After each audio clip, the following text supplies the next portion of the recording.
Chair, lastly, and I will be the last person to question the wisdom of the SBC on the bills listed today. Madam Speaker, I thought the reason that we would be called for a special sitting would be to handle really serious burning times issues. And I was thinking the reason we're here was to deal with the BPS and maybe the elections law. I said I will not question the wisdom of the SBC on the listing of the bills that we are dealing with, but I'm not very sure that they really warrant a special sitting. I thank you, Madam Speaker. Honorable Wambua, you know very well that for us to call a special sitting, it takes a minimum of 15 members. And the minimum of 15 members can also dictate why they want that sitting to take place.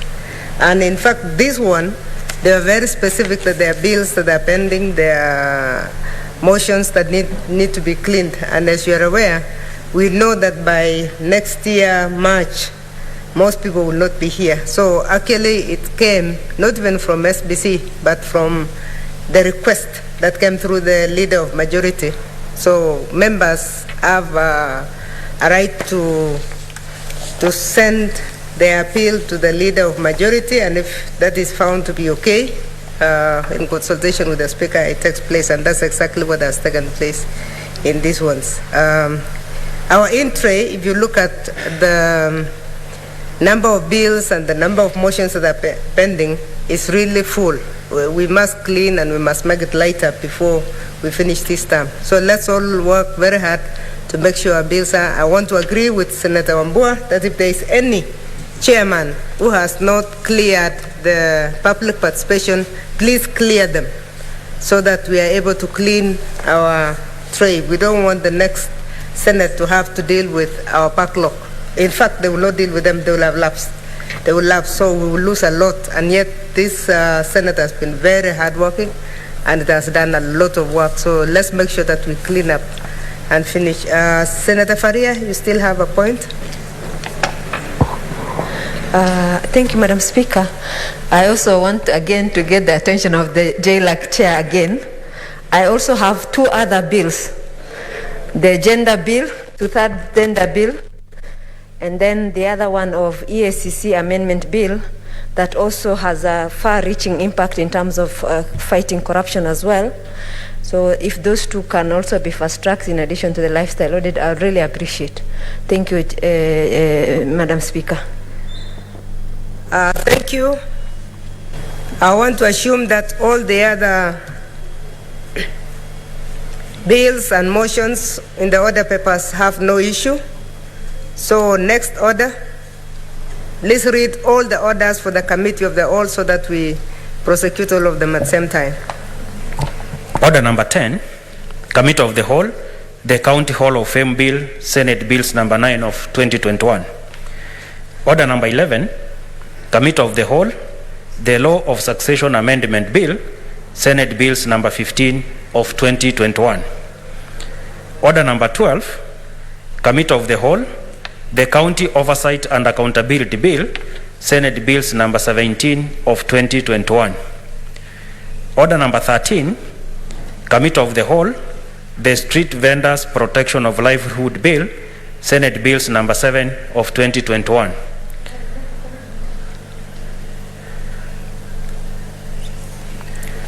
I don't see your intervention button.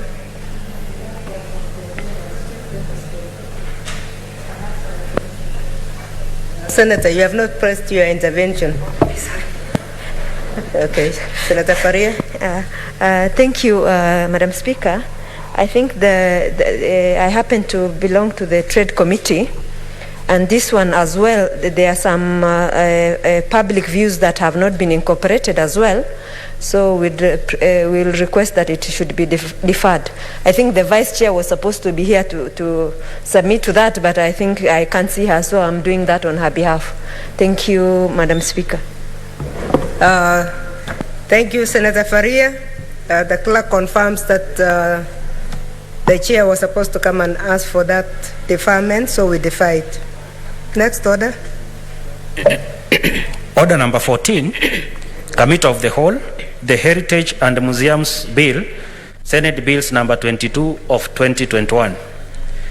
Order number 15, Committee of the Whole, the County Government's Amendment Bill, Senate Bills number 38 of 2021. Order number 17, the Kenya Citizenship and Immigration Amendment Bill, Senate Bills number 33 of 2021. That's Committee of the Whole. Order number 18, Committee of the Whole, the Intergovernmental Relations Amendment Bill, Senate Bills number 37 of 2021. Thank you, Senators. May I inform the Senators who are on virtual that we'll be expecting them again to show us their faces as we prosecute under the committee stage, and we'll take all of them at the same time. Thank you.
Yeah. Honorable Senators, we are going to start with order number 14, the Heritage and Museums Bill. Yes. Clauses 3 to 20.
Okay. Honorable Senators, we are ready with the Heritage and Museums Bill.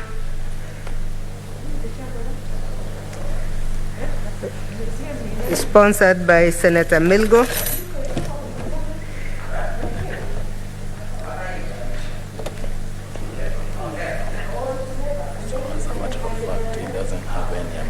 Honorable Senators, there are no amendments, so we are going to do the procedural committee stage. Clauses. Clauses 3 to 20. Honorable Senators, I propose the question that clauses 3 to 20 be part of the bill.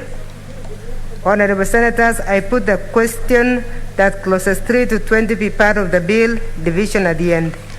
Clauses 21 to 40. Honorable Senators, I propose the question that clauses 21 to 40 be part of the bill.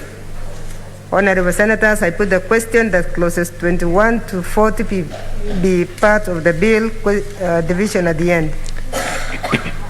Clauses 41 to 60.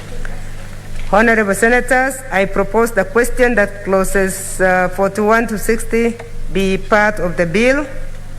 Honorable Senators, I put the question that clauses 41 to 60 be part of the bill, division at the end. Clauses 61 to 80. Honorable Senators, I propose the question that clauses 61 to 80 be part of the bill.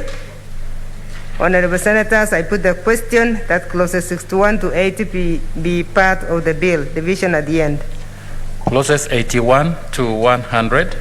Honorable Senators, I propose the question that clauses 81 to 100 be part of the bill. Honorable Senators, I put the question that clauses 81 to 100 be part of the bill, division at the end.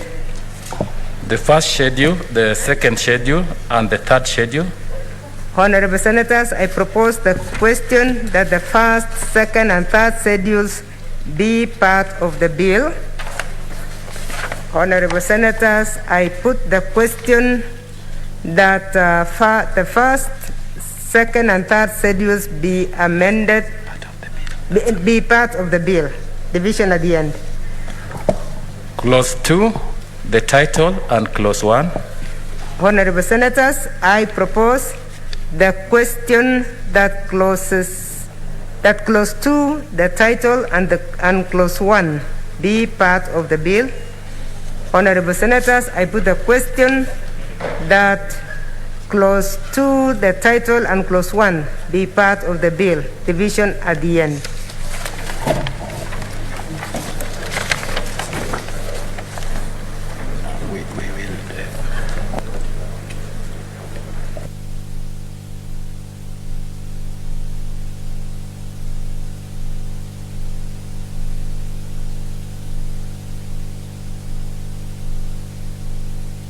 Honorable Senators, as I had said, we shall report everything together.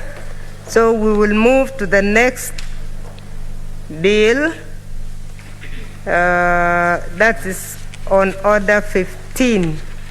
The County Government's Amendment Bill, Senate Bills number 38 of 2021 by Senator Moses Kajwang.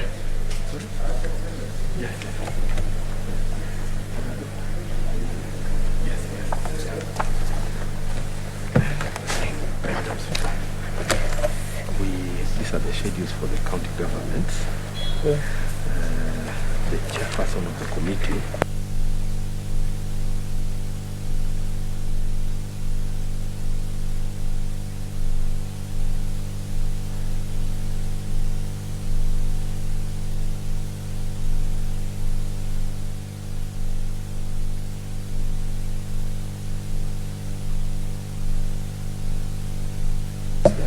Okay, we are ready to start, Senator Kajwang. If Senator Malala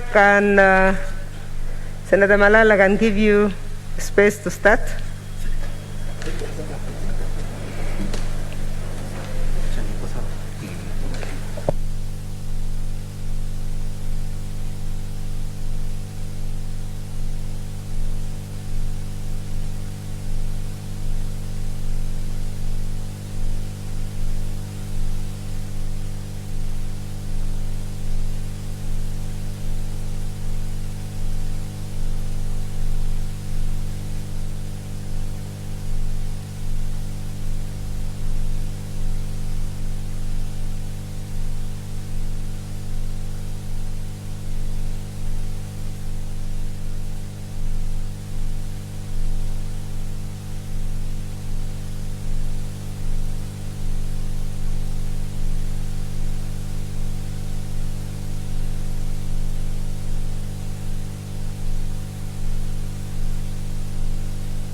Clauses 2 and 3.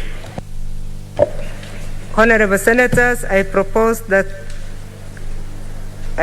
question that clauses 2 and 3 be part of the bill.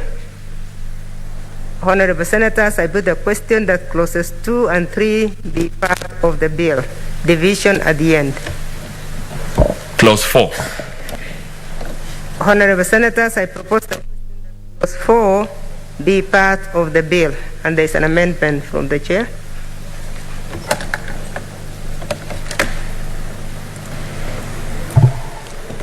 Madam Chair, I propose that clause 4 of the bill be amended in the proposed new section 91A by deleting paragraph H, and in the proposed new section 91B by deleting the word determine appearing at the beginning of the paragraph A and substituting thereof the words consult on. Madam Speaker, this amendment relates to the County Leaders Forum, which we intend to establish, and by removing the word determine and substituting with consult on, it is to ensure that the County Leaders Forum is a consultative forum for elected leaders from a county, the governor, the senator, the members of National Assembly, and they will not be influencing the county integrated development plan, but they will just be advising and consulting on issues of mutual interest. Madam Speaker, I beg to move. Honorable Senators, I now propose the question that clause 4 be amended as proposed. Honorable Senators, I put the question that clause 4 be amended as proposed. Division at the end. The title and clause 1. Honorable Senators, I propose the question that the title and clause 1 be part of the bill. Honorable Senators, I put the question that the title and clause 1 be part of the bill. Division at the end. So, Madam Speaker, we have finished the clauses. So, I think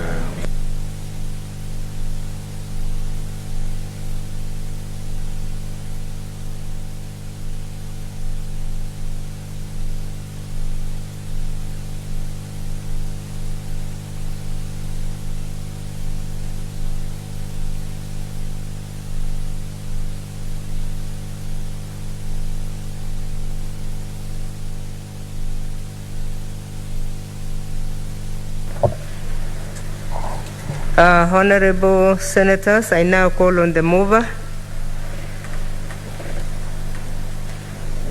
to report. Honorable Chairperson, pursuant to Standing Order 148, I beg to move that the Committee of the Whole do report to the House its consideration of the County Government's Amendment Bill, Senate Bill number 38 of 2021, and seek leave to sit again tomorrow. Honorable Senators, I put the question that the Committee of the Whole do report to the House its consideration of the County Government's Amendment Bill, Senate Bills number 38 of 2021, and seek leave to sit again tomorrow. Will as many as of that opinion say aye? Aye. Will as many as of the contrary say nay? The ayes have it. Madam Speaker, we have finished with this. So.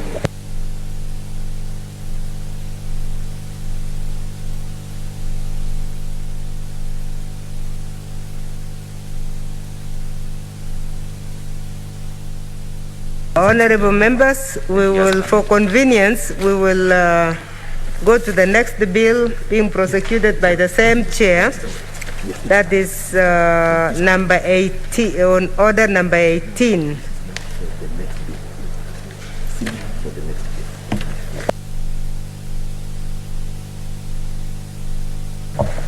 Order number 18 is on the Intergovernmental Relations Amendment Bill, Senate Bills number 37 of 2021. The Chairperson, Standing Committee of Devolution and Intergovernmental Relations, Senator Gachuang. Two amendments by the committee. So we proceed in the Yeah, so we shall proceed. Clause 2. Honorable Senators, I propose the question that clause 2 be part of the bill, and the chairperson has an amendment. Honorable Chair, I beg to move that clause 2 of the bill be amended by inserting the following new paragraph immediately after the proposed paragraph N. NA, conditions for the termination of the agreement.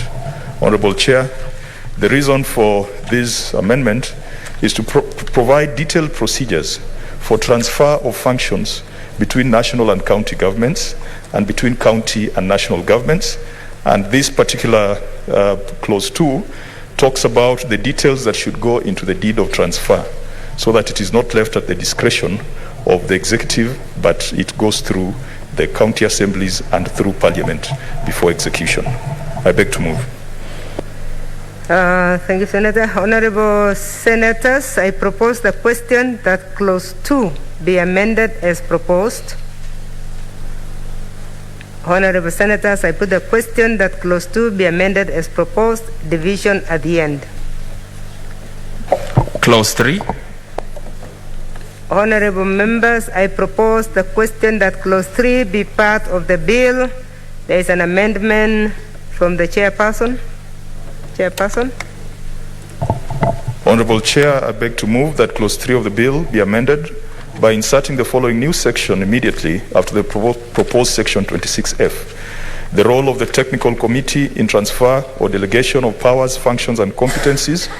The technical committee shall, in undertaking duties under this part, witness the execution of a transfer or delegation of a power, function, or competency, provide administrative support to the parties to the transfer agreement during the transfer process, and prepare and maintain an inventory of assets and liabilities of the transferred functions. Honorable Chair, the rationale for this amendment is to provide a role for the Intergovernmental Relations Technical Committee in any transfer of function arrangement. Madam Honorable Chair, we are proposing that the custodian of the deed of transfer shall be the Intergovernmental Relations Technical Committee. The custodian of inventory of assets and liabilities shall be the Intergovernmental Relations Technical Committee.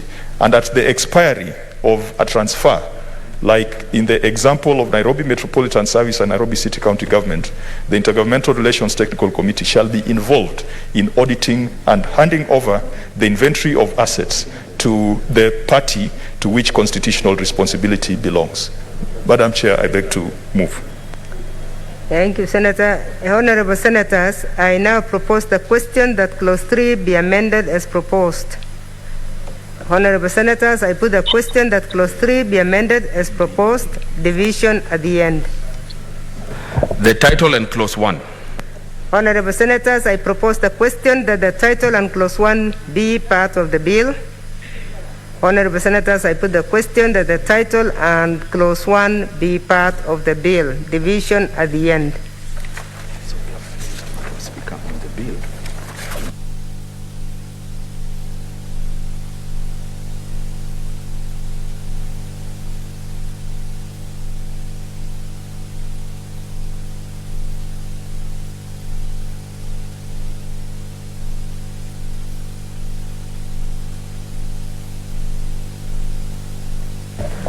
Honorable Kajuang,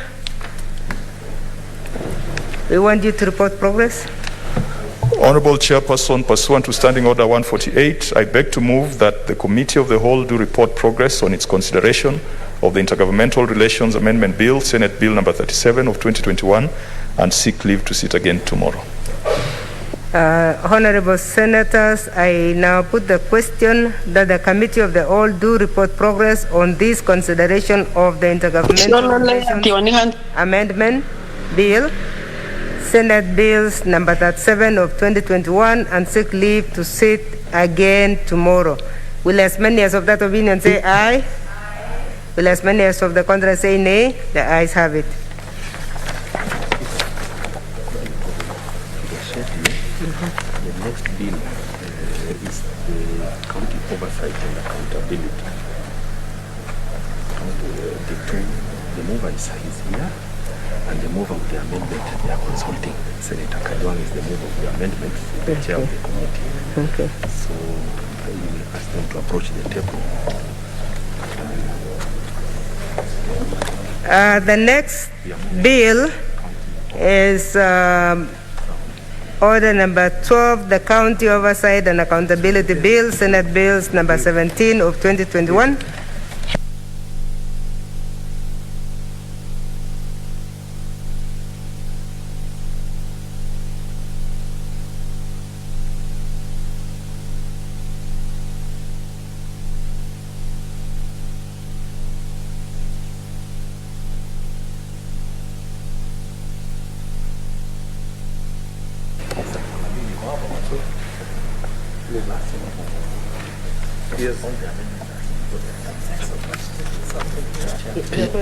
We are going to do it, yeah, because we were hoping we would have the numbers to vote.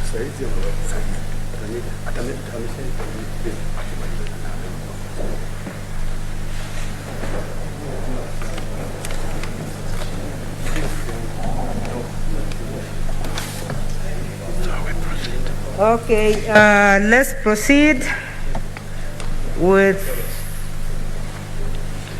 order number 12.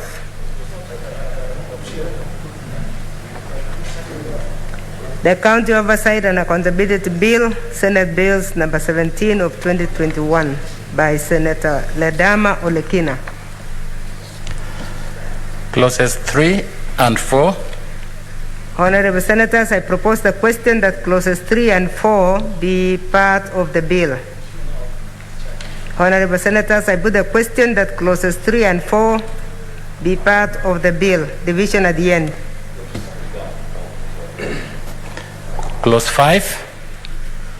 Honorable Senators, I propose that the question that clause 5 be part of the bill. There is an amendment from the Committee on Devolution and Intergovernmental Relations. Chair. Honorable Chair, I beg to move that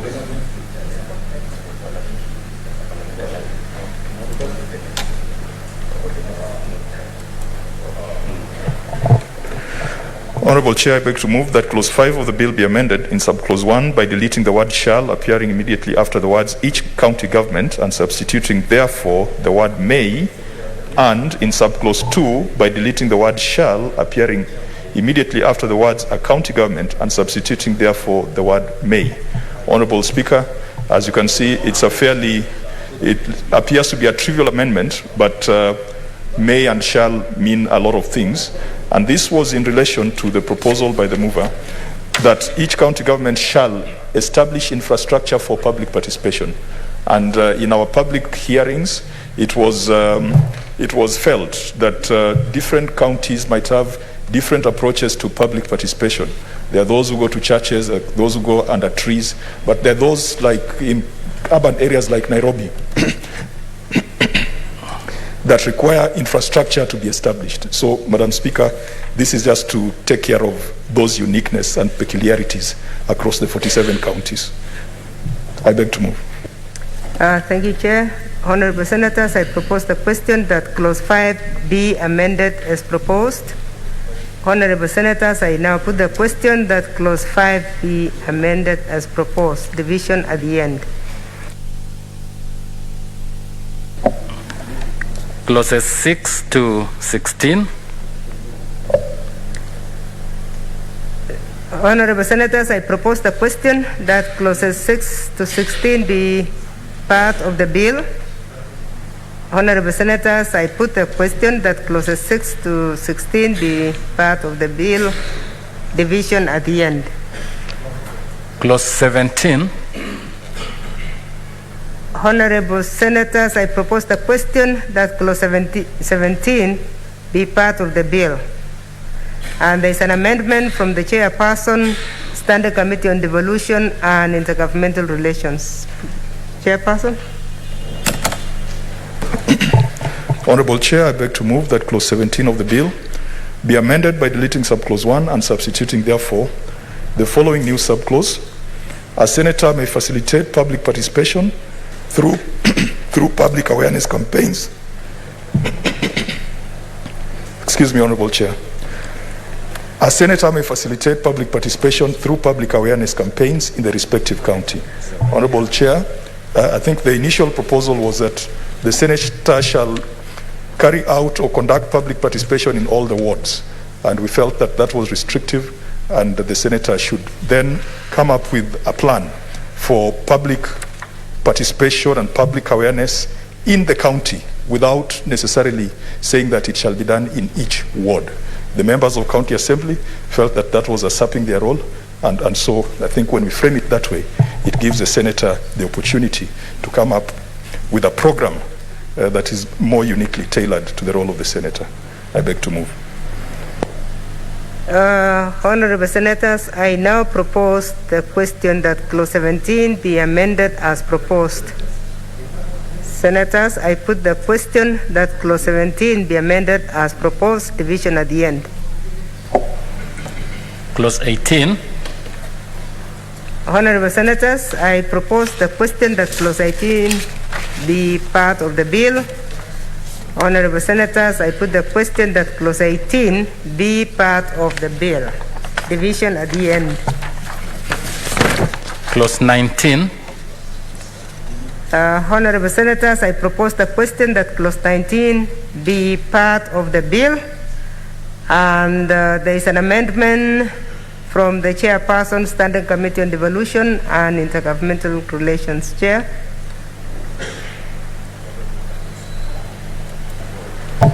Honorable Chair, I beg to move that Clause 19 of the bill be amended in Subclause 2 by deleting the words County Assembly, appearing immediately after the words the clerk of the, and substituting therefore the word Senate.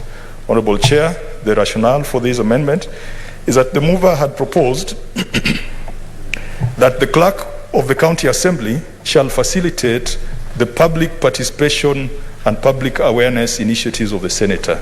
And the County Assembly Forum felt that that was a function that needed to be facilitated by the clerk of the Senate. Honorable Chair, also to bring to the notice of the House that incidentally this bill had been processed by the House and it came back because of the concurrence process, but it has now given us an opportunity to tidy up certain things that the National Assembly could have picked or certain things that could have ended up in the courts of law as litigation. I beg to move. Thank you. Honorable Senators, I now propose the question that Clause 19 be amended as proposed. Honorable Senators, I put the question that Clause 19 be amended as proposed, division at the end. Clause 20. Honorable Senators, I propose the question that Clause 20 be part of the bill. Honorable Senators, I now put the question that Clause 20 be part of the bill, division at the end. Clause 2, the title, and Clause 1. Honorable Senators, I propose the question that Clause 2, the title, and Clause 1 be part of the bill. Honorable Senators, I now put the question that Clause 2, the title, and Clause 1 be part of the bill, division at the end.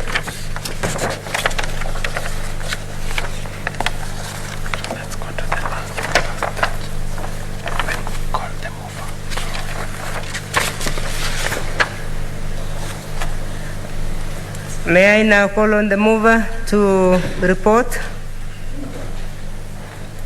progress?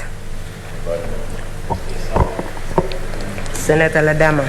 Honorable Chairperson, pursuant to Standing Order 148, I beg to move that the Committee of the Whole do report on the consideration of the County Oversight and Accountability Bill, Senate Bill number 17 of 2021, and seek leave to sit again tomorrow.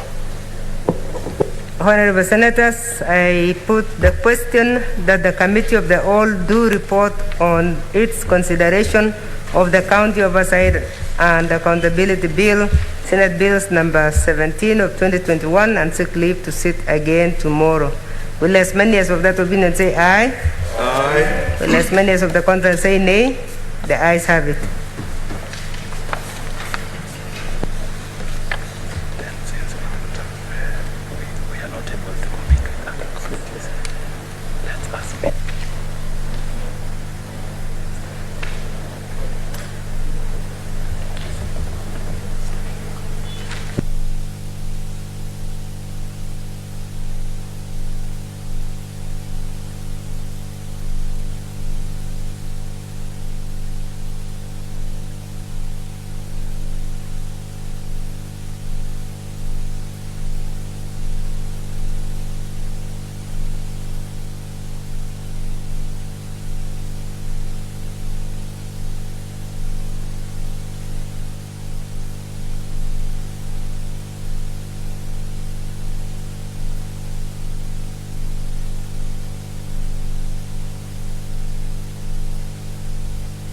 Senator Milgo, please, you are going to report progress on your bill.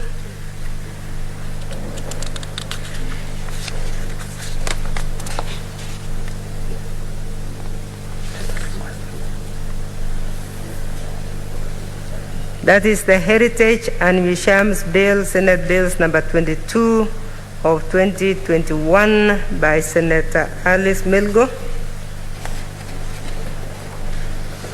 As the mover, please report progress.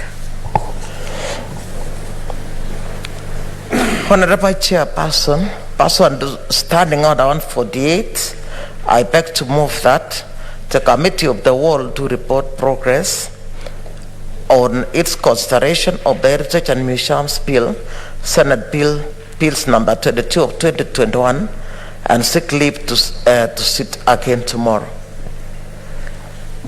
Honorable Senators, I will now put the question, which is that the Committee of the Whole do report progress on its consideration of the Heritage and Museums Bill, Senate Bills number 22 of 2021, and seek leave to sit again tomorrow. Will as many as of that opinion say aye? Aye. Will as many as of the contrary say nay? Nay. The ayes have it. Sasa.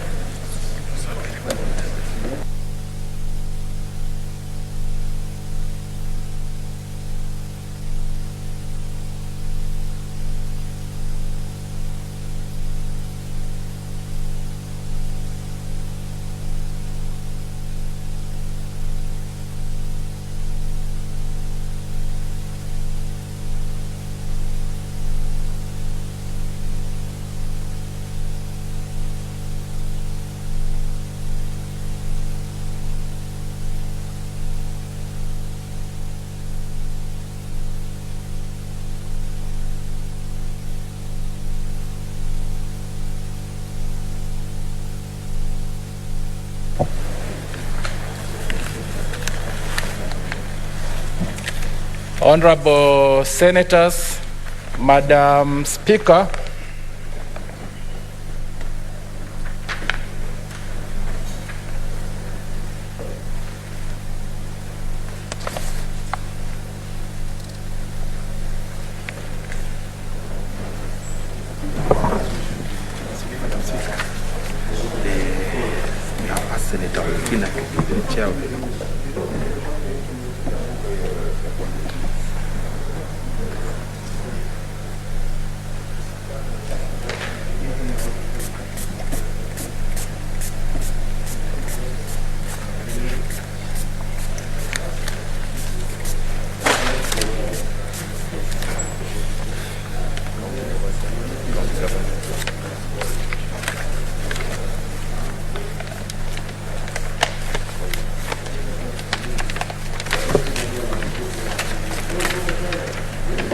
Honorable Senators, we shall now move to report to the House. And standing in for the chairperson is Senator Olekina Ledama. Please start with the first one, which is the Heritage and Museums Bill, Senate Bills number 22 of 2021.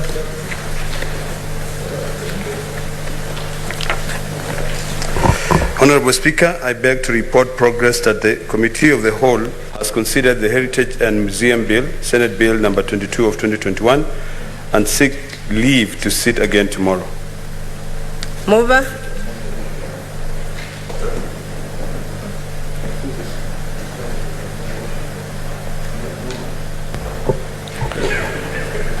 Honorable Speaker, I beg to move that the House do agree with the committee on the said report. Honorable Senators, I will propose the question, which is that the House do agree with the committee in the said report.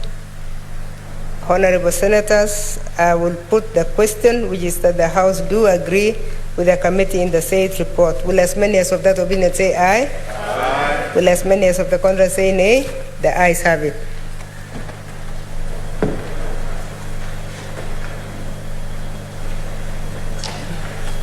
The next bill is the County Oversight and Accountability Bill, Senate Bills number 17 of 2021. Chairperson. Honorable Speaker, I beg to report that the Committee of the Whole has considered the County Oversight and Accountability Bill, Senate Bill number 17 of 2021, and seek leave to sit again tomorrow. Mover. Yeah. Honorable Speaker, I beg to move that the House do agree with the committee on the said report. And request Senator Kajwang to second. Senator Kajwang. Honorable Speaker, I second.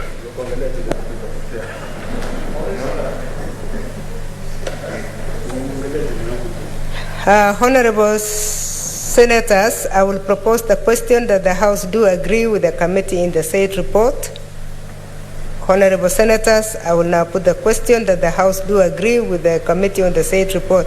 Will as many as of that opinion say aye? Aye. Will as many as of the contrary say nay? The ayes have it.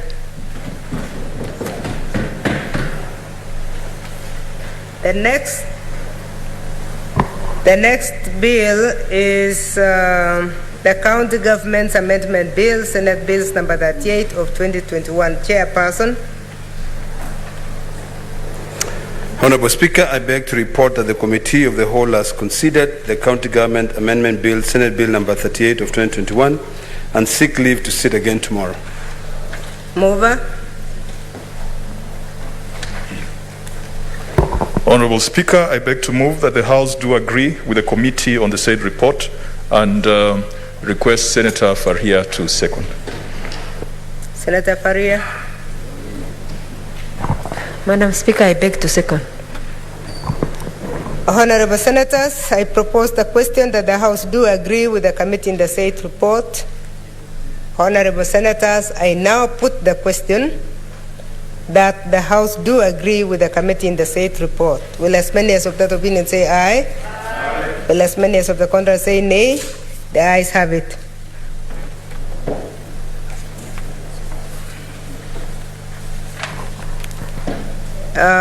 Honorable Senators, the last one is the bill, the Intergovernmental Relations Amendment Bill, Senate Bill number 37 of 2021. Chairperson. Honorable Speaker, I beg to report that the Committee of the Whole has considered the Intergovernmental Relations Amendment Bill, Senate Bill number 37 of 2021, and seek leave to sit again tomorrow. Mover. Honorable Speaker, I beg to move that the House do agree with the committee on the said report and graciously request Senator Professor Ongeri to second. Senator Ongeri. I second, Madam Speaker. Honorable Senators, I now propose the question that the House do agree with the committee in the said report. Honorable Senators, I put the question that the House do agree with the committee in the said report. Will as many as of that opinion say aye? Aye. Will as many as of the contrary say nay? The ayes have it.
So you can defer this and then you adjourn to the afternoon. Okay. You're saying they having concluded or there being no other business, we adjourn to the afternoon.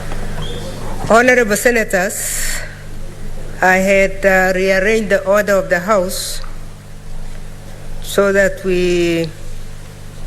for the convenience of the House, we come back to order number 8.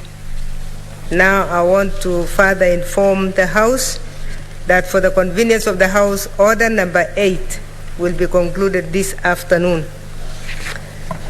And so will order number 9. So order number 8 and number 9 will be coming back in the afternoon. I can see the member has arrived.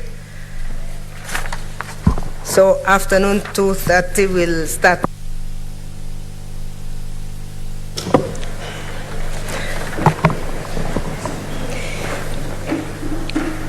Honorable Senators, there being no other business, it is now time to adjourn the House. The Senate therefore stands adjourned until today, Wednesday, 22nd December 2021 at 2:30 p.m.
It is in this sense that this bill seeks to propose amendments aimed at strengthening party autonomy, encouraging individual and citizen participation in party politics, requiring registration of members and parties to maintain a members list, and requiring that parties be formed based on certain common political ideals.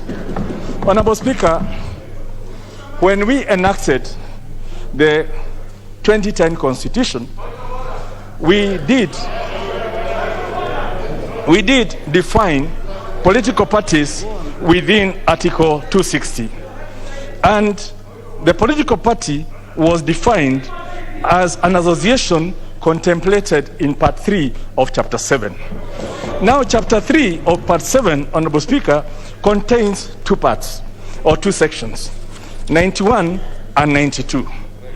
91 defines the characteristics that a political party must have. That it shall have a national character, it shall have a democratic elected governing body, it shall promote national unity, it shall abide by a certain values that every political party should have. It also, in the sub-article 2, defines what a party shall not have. But Article 92 then put the responsibility on this parliament to legislate on political parties. So, we then went ahead and legislated in 2011. And when we did the Political Parties Act, number 11 of 2011, we then in clause 2 defined, which is now section 2, we defined a political party as has the same meaning, has a meaning assigned to it in Article 260 of the Constitution. So we ended up with a situation where the House that was given the power by the Kenyan people to define a political party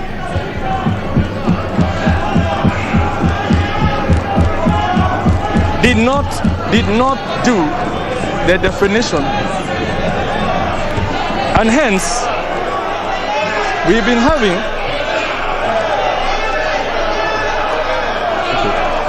so since 2011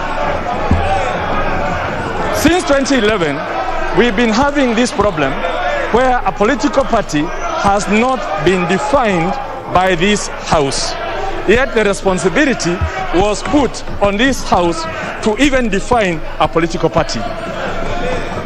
Honorable Speaker, when there was a case, the political parties coalition forum went to court when we were seeking funding for political parties in a coalition. And the courts did rule in 2016, and the matter was upheld in the Court of Appeal that the law does not define a political party. And it is the responsibility of Parliament to define a political party and not the courts. So, what we then did is, first of all, we must take that cue from the courts. The courts have said that Parliament was expected to define a political party. Parliament has not defined a political party, and hence the courts cannot define what a political party means. So hence, one of the provisions within this political party amendment is to define what a political party is.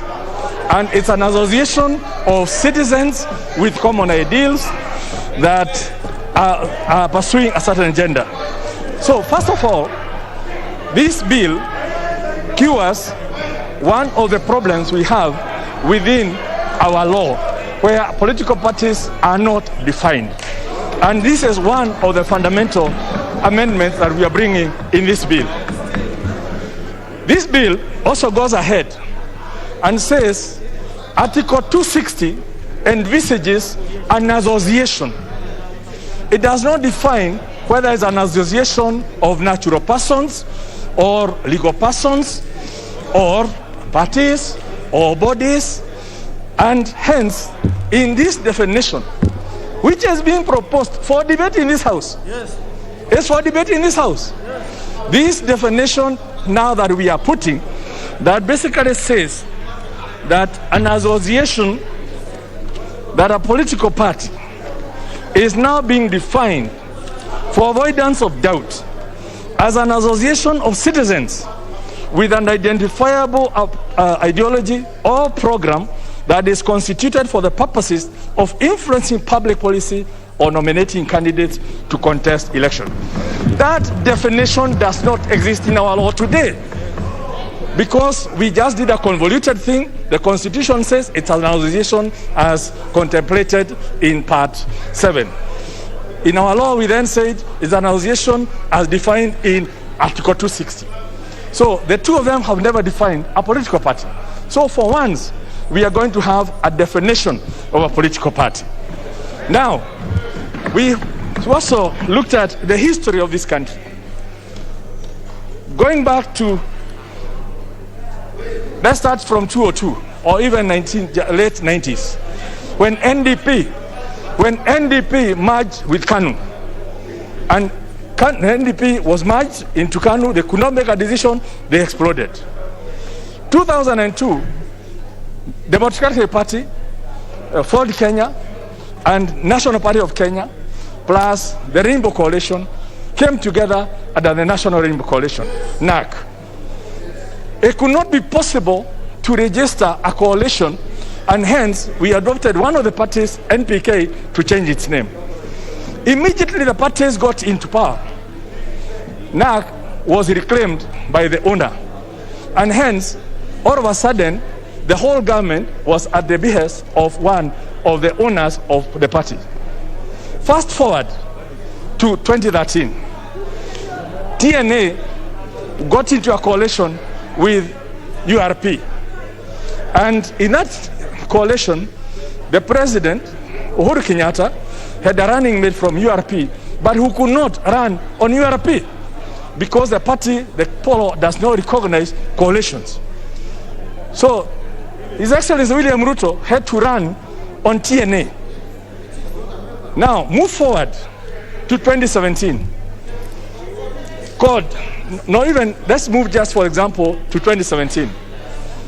A number of parties, ODM, Wiper, ANC, Ford Kenya, moved together as the National Super Alliance. But the National Super Alliance could not sponsor a candidate. So ODM sponsored the candidate, right? Including the running mate, who was not from ODM. And as a result, we all know the issues that have happened since then. In between, in 2016, Jubilee attempted to cure the problem and amalgamated all the parties that had supported Jubilee in the coalition. We know the story that happened. Yeah? So, of course, some people have bolted, yeah? But the issue we need to look at is that in Kenya, it's so clear that coalitions will be the issue of the future. It's a global phenomenon. In Britain, there are coalitions. In Germany, there are coalitions. In South Africa, there's coalitions. Everywhere, it's coalitions.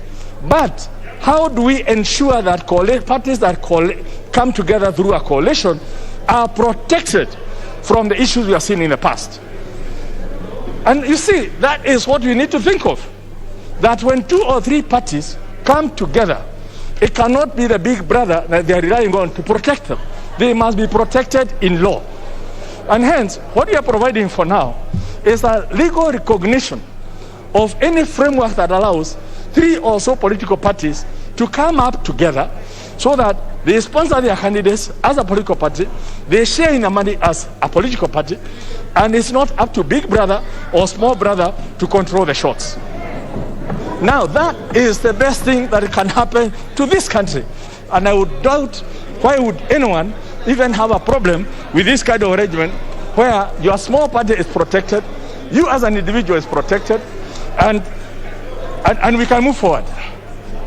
Honorable Speaker, we also know that we've been having problems with access to political party funding. Political parties are funded by the exchequer to the tune of 0.3% of the national revenue. Okay, we'll be making an amendment to that because the national revenue reference was in 2011. Now we know it's shareable revenue, which excluding the money for counties. But that money is only accessible to what we call the big boys. That money has never been accessible to the small parties. So small parties will have 3-4 members of parliament, they will have a governor, they will have some members of the county assemblies, but they cannot access the national kitty that's set up to promote the growth of democracy in this country. So one of the amendments that are being proposed in this law is to lower the thresholds for access into the national funds that are being provided for the growth of democracy in this country. So that any party that wins a seat, be it in the county assembly, be it as a governor, be it in the Senate, or be it in this National Assembly, has put enough effort to merit participating in the sharing of the national funds. And you see, this is the kind of thing that is good for democracy in this country. Now, we may oppose things because we think we don't need this. Now, I want to say, if a small party like the PDR was not given a coalition housing by Jubilee, there will be no order today. Because PDR, as a small party, was housed was housed by a bigger party, it was able to produce a bigger party. So, basically, what we are looking at in these amendments, all these amendments typically have been brought in to ensure that we now clean up the mess we have not cleaned up since 2011. What the courts have told us, you need to clean up so that political parties can be properly defined. The issue of coalition parties, the sharing of money, and most importantly also how we participate within our nominations, so that we don't have a situation where one party goes to influence the results of another political party at the nomination to get the weakest candidate. Only members of a certain political party will be able to participate. We've seen that happen where the worst candidates have been produced because a political party that has an interest in an area goes and influences the results of that by briskly supporting the weakest candidate. So, honorable members, I wish to ask that you look at this bill and look at it from a positive perspective in terms of how it enriches democracy. And if you find that there are some areas that require amendments, let us reason together. Let us bring those amendments. Let us harmonize them so that we give to the Kenyan people a political party act that will withstand the test of time now and into the future. Honorable Speaker, I could go on and on, but I don't want to go through some.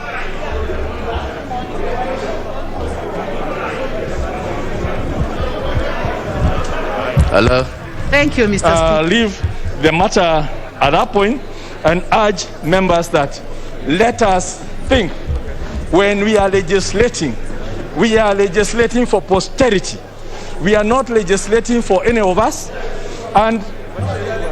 but basically for the bigger good of the people of Kenya, to ameliorate the suffering of the ordinary Kenyan who is suffering because of the issues we have. Now, no, he said, yeah. So, Honorable Speaker, I beg to move.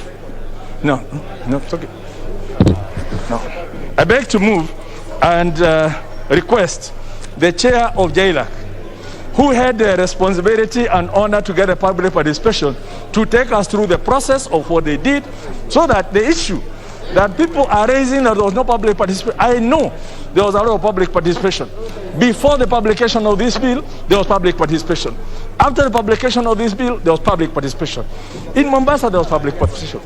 So we know that this bill has gone through the most extensive public participation, including by all the political parties who have been invited and who have done the bid.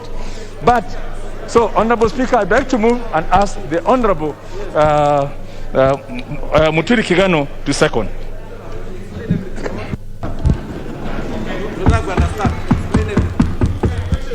Mr. Speaker, I beg to second, and I confirm and fortify what the leader of opposition has said. Majority. Opposition. You are opposition. Sankoff. Yes. Yes. Mr. Speaker, the leader of majority has expounded on Article 270 as it relates to the meaning of political parties. Mr. Speaker, I confirm that my committee looked into this and we found that Article 260 reposes the ascription of meaning to registration through Article 92. If you look at the subheading of Article 292, it speaks for itself. Registration on political parties. Parliament shall enact legislation to provide for, among other things, the management of political parties. So a definition Therefore, the definition is therefore repost. It is repost registration. Now, the registration that has ascribed meaning is the bill now. The bill that is before this House is the one under Clause 2. The bill, the Political Bills Amendment Bill 2021. Mr. Speaker, if you can protect me from this hekura. Yeah? I don't know what type of government they would have. The government they aspire to have. A government of disorder and everything.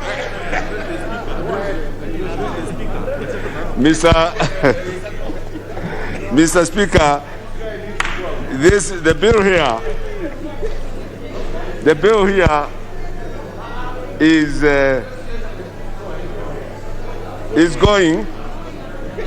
going to remove, to erase any the overlapping mandates between IBC and the Office of the Registrar of Political Parties, to enhance effective management of political parties and define the role of the Registrar of the Office of the Registrar of Political Parties regarding independent candidates, and to implement the Constitution, fully implement the Constitution to address the gaps identified in the Office of the Registrar. For example, the meaning of what a political party, a coalition party is.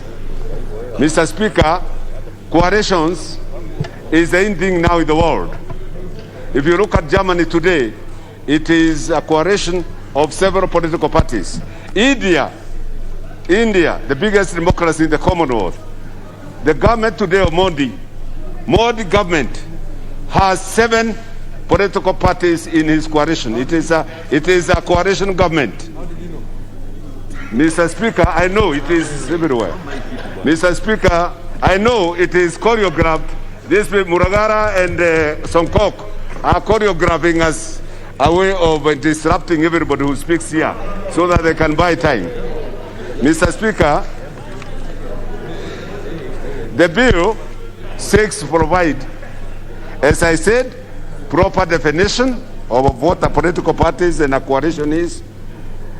It also seeks to define party nominations, provide for party nominations to differentiate same from registration of candidates in elections. It also seeks rules of political parties as required under Article 292, and also registration of coalitions and submission of pre-election agreements. Mr. Speaker, parties as they start today are a bit, they are not properly defined. So you need now to define the ideology and the slogans. We also need to have timelines for reservations of names, symbols, colors, lifespan, and provisional of registration, streamlining the resignation, expulsion of members, and deeming of resignation, including the organ of thus you shall do it. The disbursement. Mr. Speaker, if you can protect me from these heculas. There cannot be any heckling member. The regulation. Members can only consult a little higher. So what the most important thing is to summarize. You summarize and we are fine. Mr. Speaker,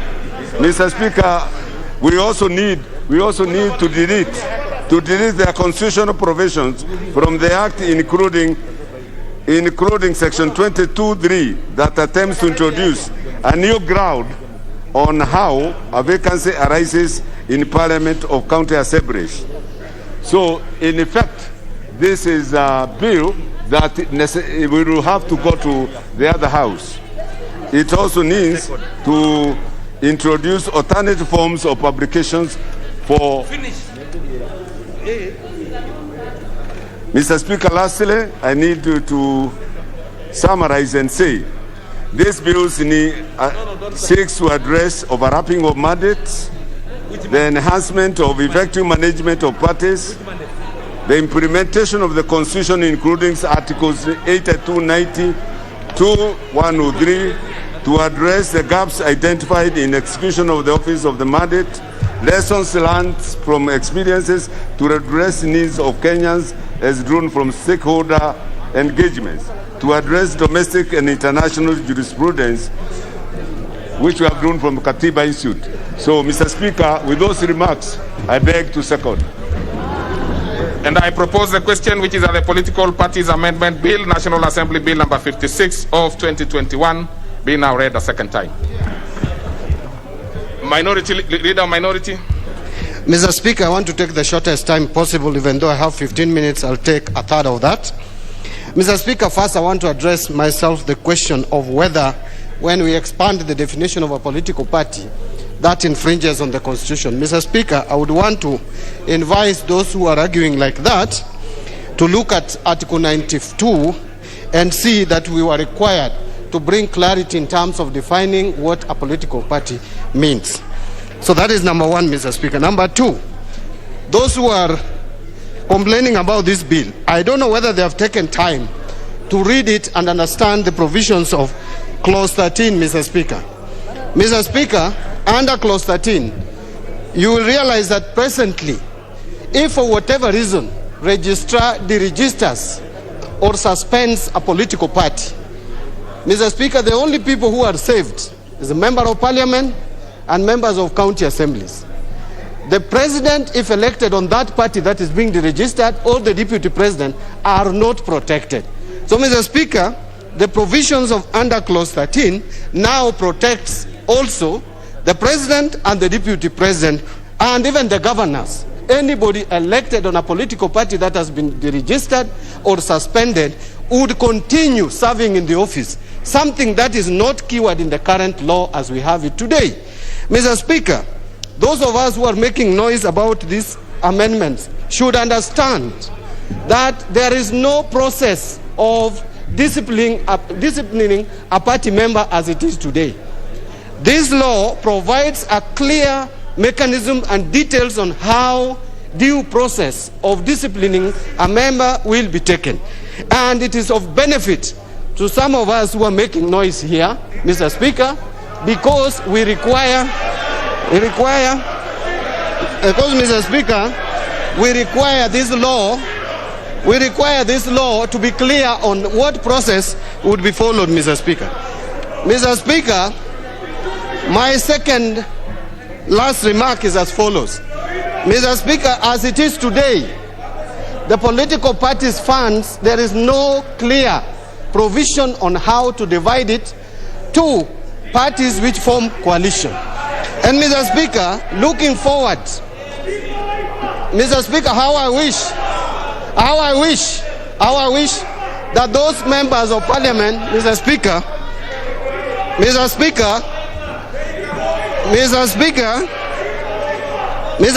these members, if they are the numbers, we have been told about 150 members supporting a particular cause.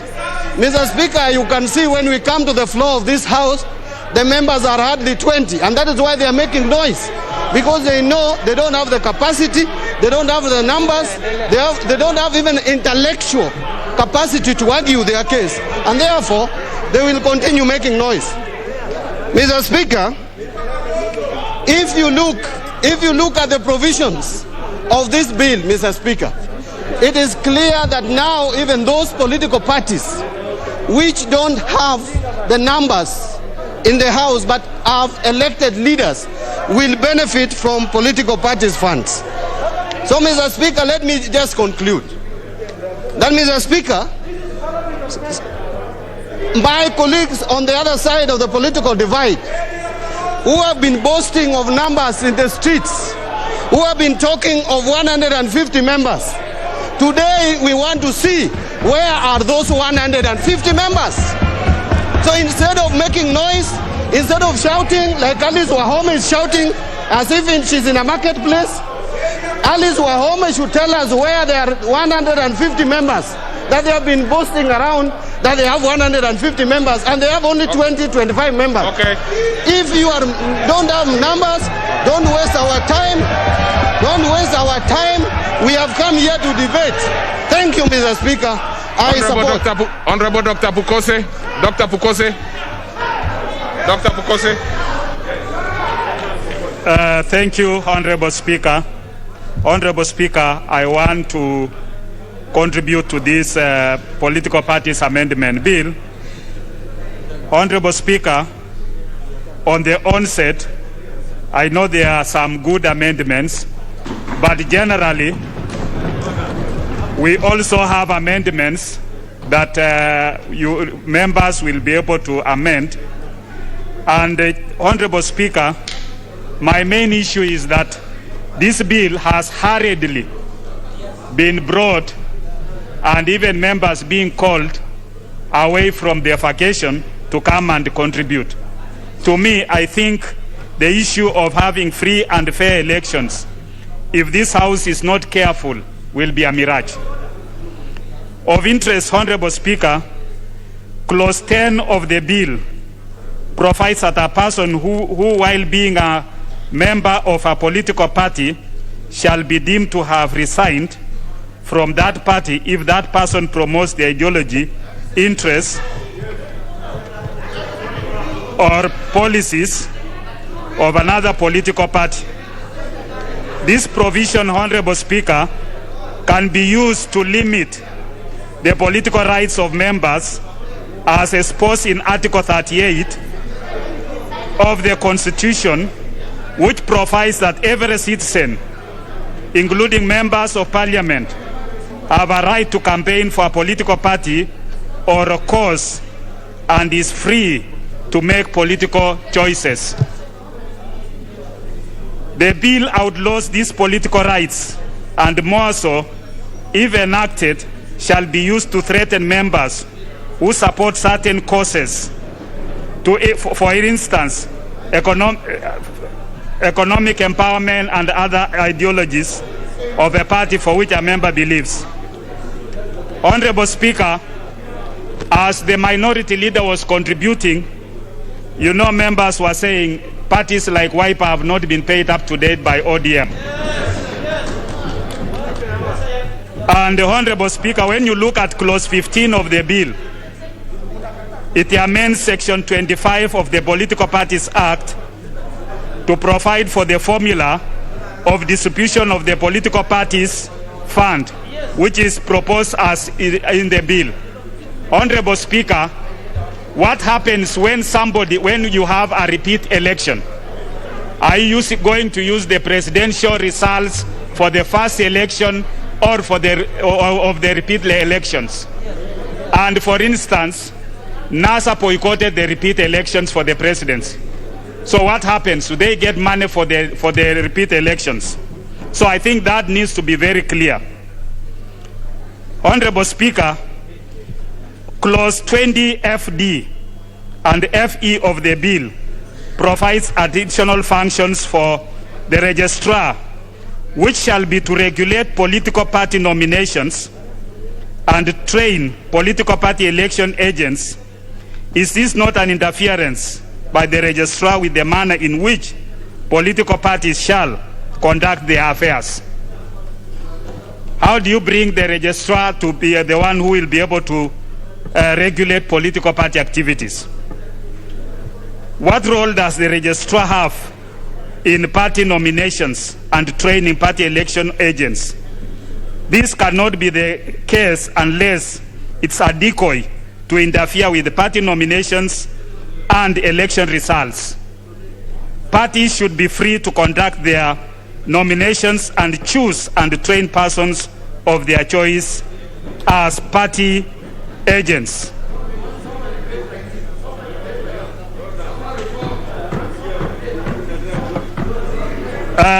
Honorable Speaker, in clause 22 of the bill, it seeks to provide requirements for conduct of political party nominations, which includes the requirements that a political party that intends to conduct a political party nominations under this act shall apply in writing to the registrar of political parties for a certified copy of the register What happens when the certified copy of the register is interfered?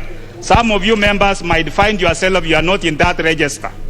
We can only, what happens within even a constituency where you have members that have registered as voters? It is not just that you will get votes from only your political party. So for me, I think we must be able to use the IBC register, not the register by the political party registrar.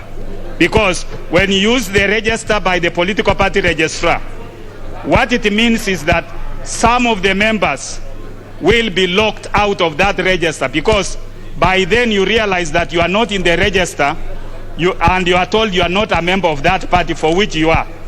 As currently is, we know that members have been put into a register or into a political party that you've not even registered.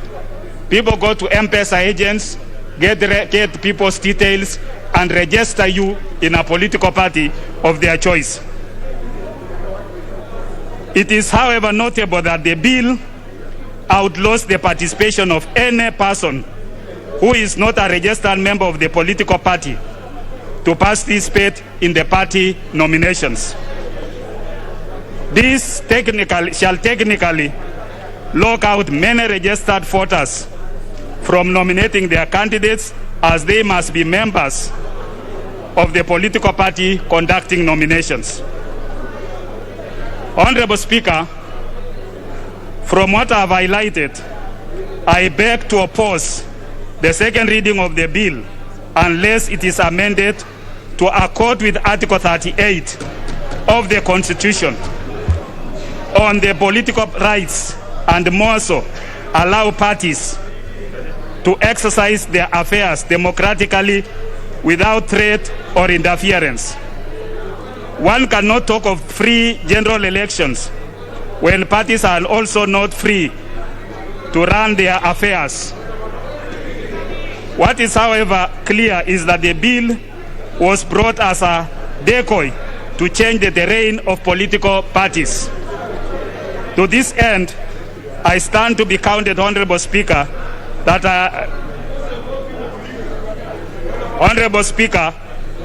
this bill intentions are hidden. Honorable Speaker,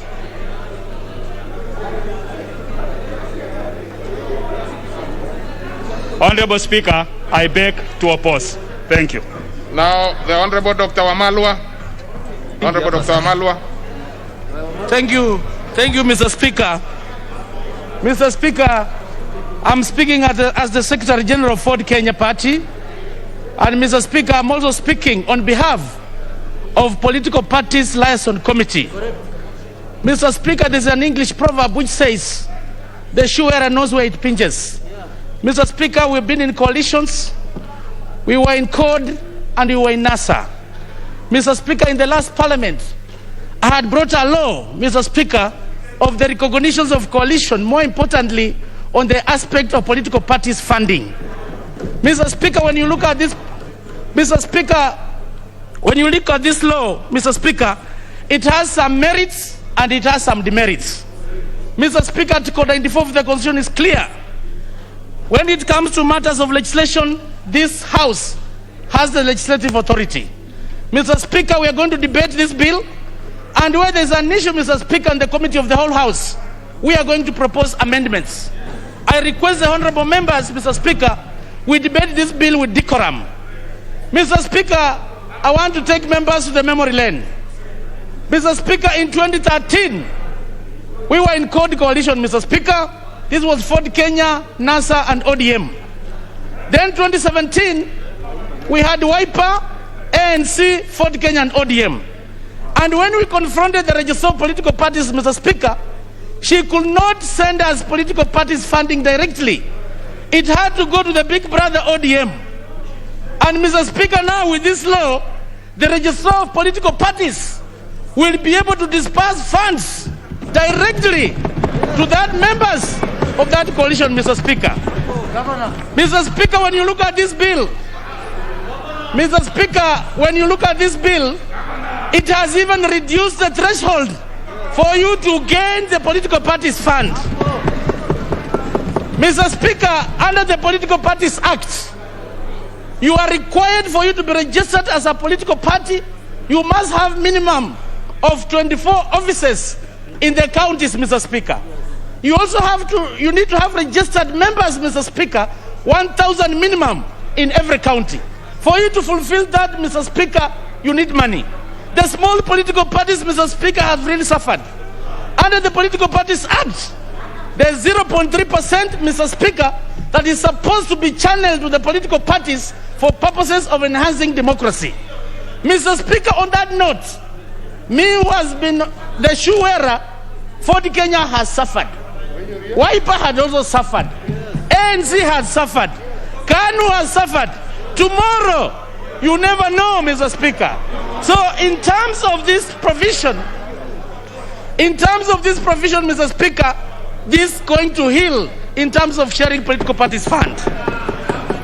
On the other contrary, Mr. Speaker, Mr. Speaker, the negative part of this bill, which you are proposing amendments, Mr. Speaker, in the committee of the whole House, is to force political parties that the coalition must be done at least 6 months to general election. That want to amend, Mr. Speaker, so that you can allow coalitions as late as possible in line with the elections calendar, Mr. Speaker. When we go to the committee of the whole House, President Mwai Kibaki's coalition, Mr. Speaker, was formed as late as 90 days to the general election. So that is the bit, Mr. Speaker, that I call upon the honorable members. When we come to the committee of the whole House, we should be able to amend accordingly so that we give people freedom, Mr. Speaker, for the purposes of having free and fair elections, Mr. Speaker. Mr. Speaker, this is a multi-party democracy. And the future of this country, Mr. Speaker, is in the coalitions. There's no way a single political party, Mr. Speaker, can grab power without coming up to negotiate. And in the spirit of negotiation, Mr. Speaker, under MOUs, it must be a win-win situation to every party. It is a give and take. I'm calling the honorable members to look at this bill objectively. Let's look at the gains of this bill, and where we need amendments, let's come and reason together and be able to amend accordingly for purposes of having free and fair elections, Mr. Speaker. Mr. Speaker, I thank you and I support. Honorable Rachel Nyamai. Thank you, Honorable Speaker, for giving me this opportunity. From the onset, Honorable Speaker, I support this Political Parties Amendment Bill with very clear reasons, Honorable Speaker. Honorable Speaker, these amendments that we are doing are going to give an opportunity within the law to be able to conduct direct nominations and also indirectly within the law, Honorable Speaker. And this is going to be cheaper for our political parties. The participation of the members' lists in the nominations, Honorable Speaker, is also going to bring some sanity in nominations, so that people are not put in situations whereby other political parties will gang up against a candidate who is strong within a certain region. Honorable Speaker, as my colleagues have said, the future of this country, Honorable Speaker, is going to be in coalitions. And anybody, Honorable Speaker, who is scared of coalitions should know that this is the way to go. The situation of winner take it all is also going to be healed by the amendments that we are doing today, Honorable Speaker. Honorable Speaker, the situation, Honorable Speaker, that some individuals seem to be scared of, whereby one individual wants to take control of the win and other people slightly lower than the winner are not given an opportunity to speak, is not going to happen, Honorable Speaker. Honorable Speaker, the issue of sharing political parties' funds is also strongly going to be handled by these amendments that we are doing today, Honorable Speaker, whereby especially the small political parties are not going to be messed up by the big political parties, as it has happened with the Wiper, which some people are shouting, and I believe that they are not shouting because they are happy for Wiper. It's because of different reasons, Honorable Speaker. Honorable Speaker, yes, Kalonzo will be able to benefit, among others. Honorable Speaker, the matter of freedom of association is clear within our Constitution. So, the amendments that we are going to do today, or to amend today, Honorable Speaker, are going to give an opportunity, Honorable Speaker. Honorable Speaker, the amendments that we are going to do, Honorable Speaker, will give a situation whereby different parties that have the same ideologies and the same policies can come together and lead within the law. Honorable Speaker, also registration of the coalition is very important, such that in case of any agreement that happens, Honorable Speaker, what was agreed within the coalition is registered by the political parties' registrar. And this will bring an opportunity whereby disputes can be resolved. Honorable Speaker, it's going to be cheaper for political parties in terms of nominations, and this is one of the reasons as to why I support this amendment, Honorable Speaker. Honorable Speaker, also, we are going to give an opportunity, Honorable Speaker, to IEBC to focus on real elections, so that matters of nominations are handled by the political parties, so that IEBC does not get involved in both nominations and matters of the general election, Honorable Speaker. This gives the registrar a clear role in nominations, Honorable Speaker. Honorable Speaker, recognition of coalitions in this CPP is also in the same spirit of BBI that we had, and I believe as an individual and as a member of the member for Kitui South, that this is going to give a situation whereby our country, which is composed of big and small communities, different colors, red, white, black, yellow, will have an opportunity to be put together, green, to be put together in a situation whereby we have a stake in this country. So, Honorable Speaker, as a support, I want to say that anybody who has a problem with coalitions is not the best for the future of this country. And anybody, Honorable Speaker, who feels that small political parties should be collapsed in order to give space for one huge political party means that they have a problem with working with the other people. So, Honorable Speaker, as I sit, I would like to say that this CPP is going to give a chance to our country, to our parties, with the same ideologies, with the same parties, to be able to sit together.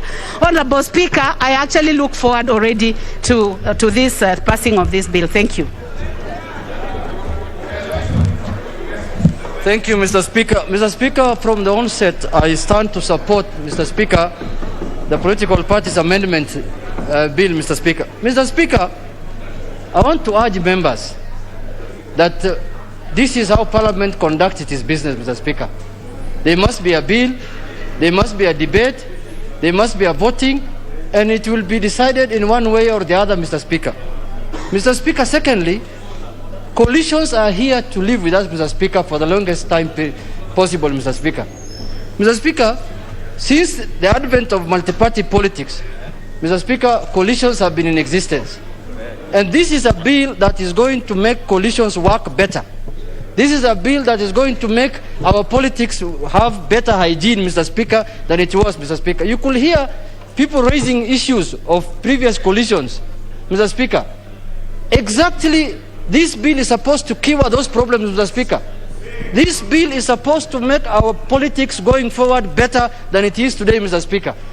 I know there are people who don't believe in coalitions. There are people who believe in political parties. There are people who want to be independent. Mr. Speaker, the Constitution guarantees everyone their right, Mr. Speaker. Mr. Speaker, this House will not decide this bill based on how loud your voice is, Mr. Speaker. This House is going to decide based on the persuasion every member makes to the other, whether it makes sense what you are saying or not, Mr. Speaker. For that reason, Mr. Speaker, I want to urge my colleagues to debate this bill with sobriety so that we can have a bill that is going to help this country, a bill that is going to be for posterity, Mr. Speaker. And Mr. Speaker, for those who were there in last Parliament, it is normal for amendment to the Elections Act, to the Political Parties Act, to come to the House at the tail end of Parliament, Mr. Speaker. It's a normal thing, Mr. Speaker. Honorable Bokose was there.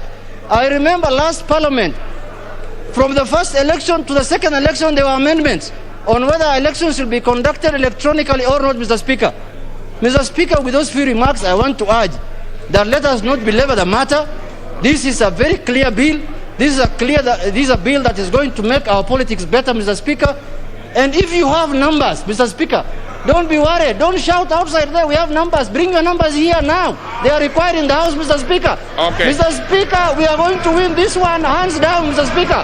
All right. Not shouting this one, Mr. Speaker. Thank you very much, Mr. Speaker. Honorable Alice Wahome. Alice Wahome. Honorable Alice Wahome. Honorable Alice Wahome, you have put your card here and you don't want to speak.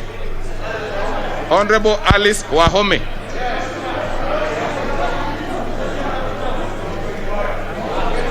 No, don't remove your mask. Don't remove your mask. Don't remove your mask. Mask. Mask on. Mask. Put on your mask. Mask. Put on your mask, Honorable Alice Wahome, and you have the floor. Put on your mask. Thank you, Mr. Speaker. Thank you. Proceed. Yeah, with your mask on. Thank you. Thank you, Mr. Speaker. At the outset, I rise to oppose this bill on basis of one, its timing. This bill is completely untimely and it is intended to disrupt smooth nominations, particularly in some of the proposals that it is coming up with.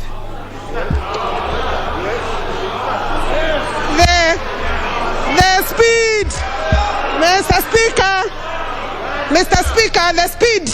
the speed in which, even from the Speaker's seat, that this bill is being processed, Mr. Speaker, completely ignoring procedural issues, directly points to a situation where the country is being asked to run quickly.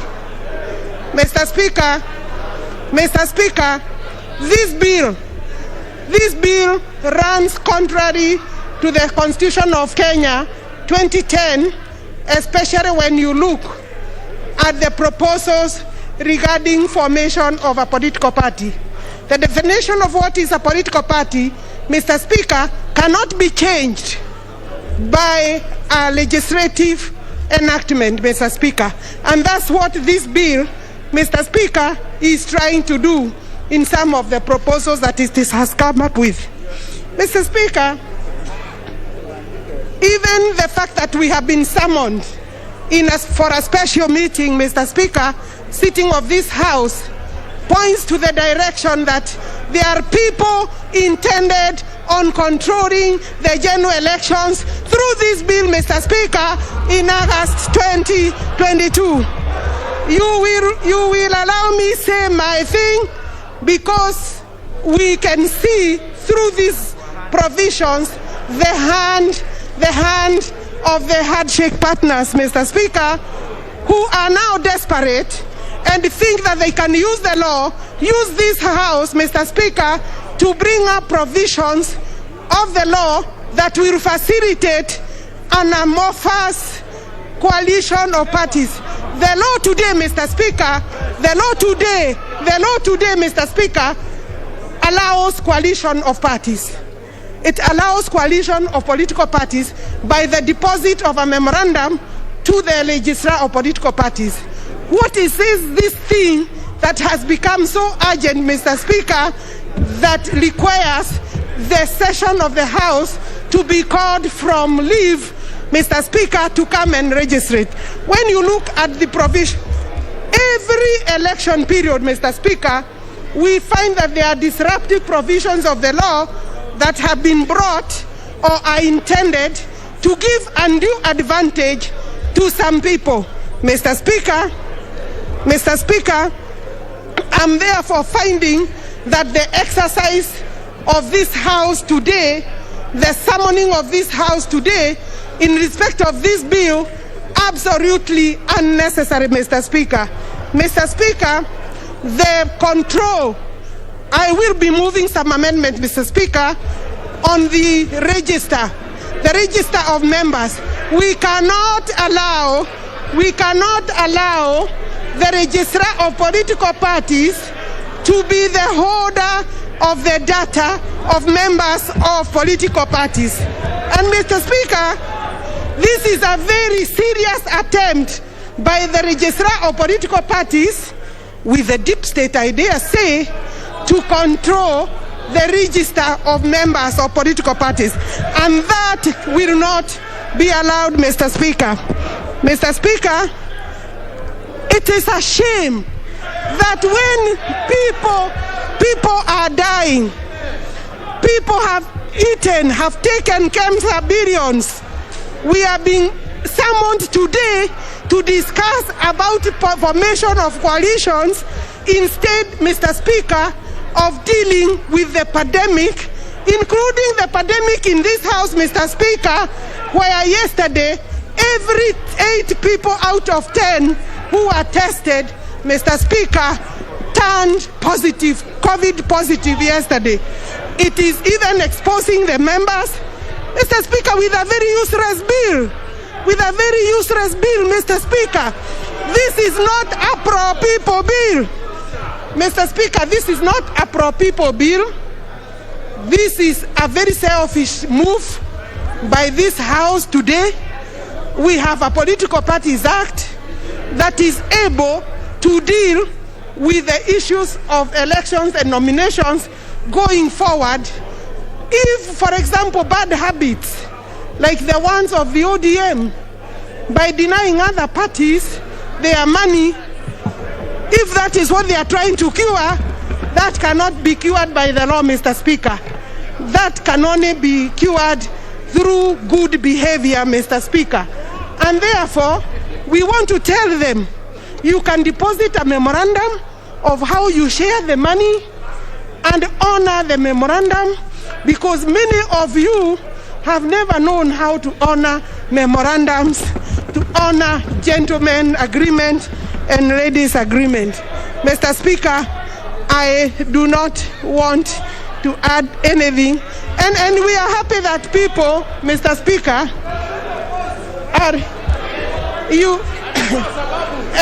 Mr. Speaker, you know there are people, Mr. Speaker, that have become used about intimidation, about wanting to curtail the democratic space of other people. Mr. Speaker, I am on the floor of the House, and want to curtail the independence, the freedom of speech, including in the House. I think, honorable members, we are going the wrong direction. This bill will, if this bill, Mr. Speaker, and I want to go on record, if this bill is passed, this bill will find difficulties and challenges in court by reason of its unconstitutionality. All right.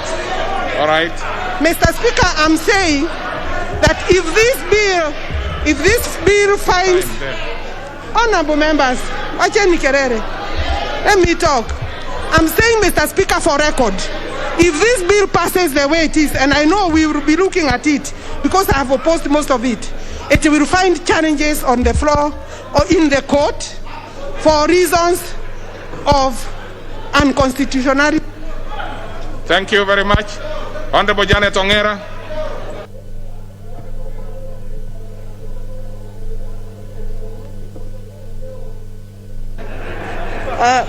Thank you, Mr. Speaker, for giving me this opportunity to contribute to this bill.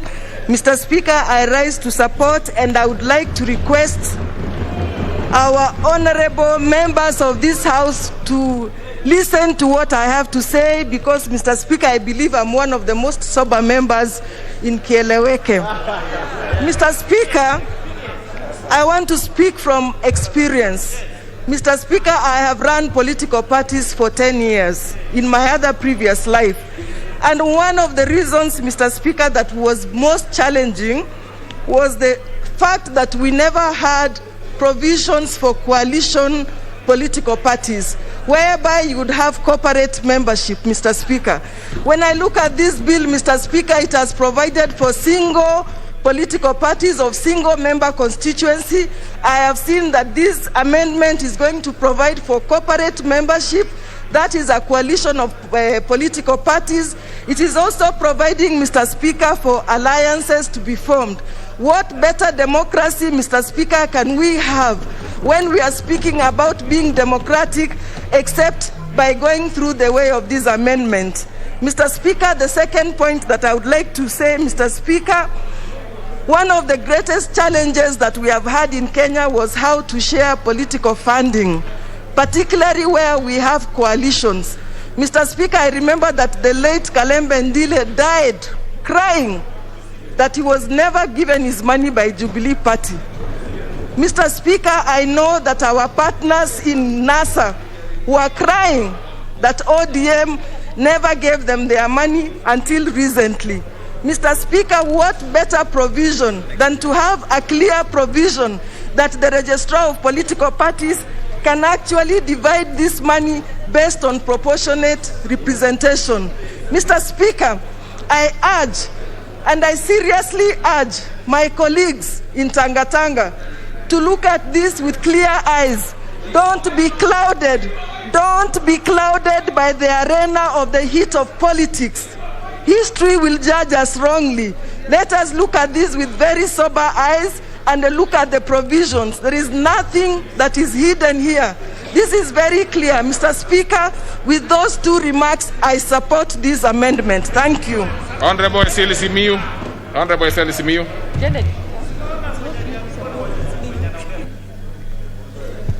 Thank you, Mr. Speaker, for this opportunity to also make my contribution to this bill. Mr. Speaker, this is my third term in this parliament, and all my time has been in coalition. In fact, I've been also part of the people who are negotiating formation of the two past coalitions, CORD and later on NASA. Mr. Speaker, I can assure the House that Kenya is a coalition of states. A coalition of nations. Nations, the Luya nation, the Kikuyu nation, the whatever nation. All those are nationalities. But then Kenya was crafted by the colonialists. And now we are a coalition of all those nations.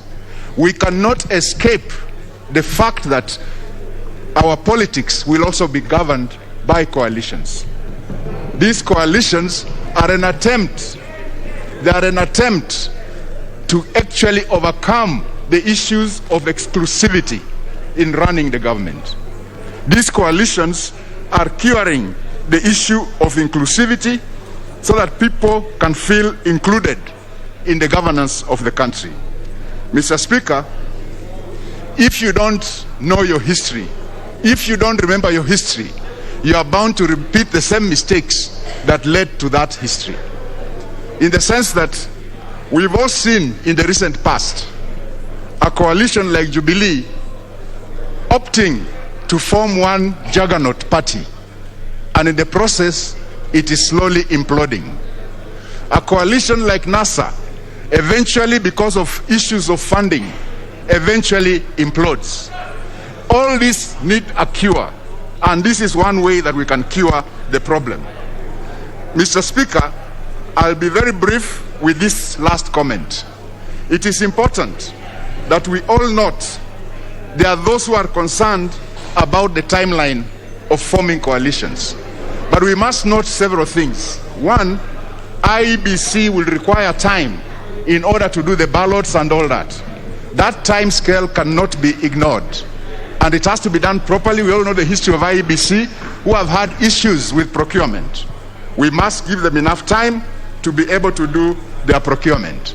But then there are those who are uncomfortable with the time stipulated in the bill on formation of coalitions.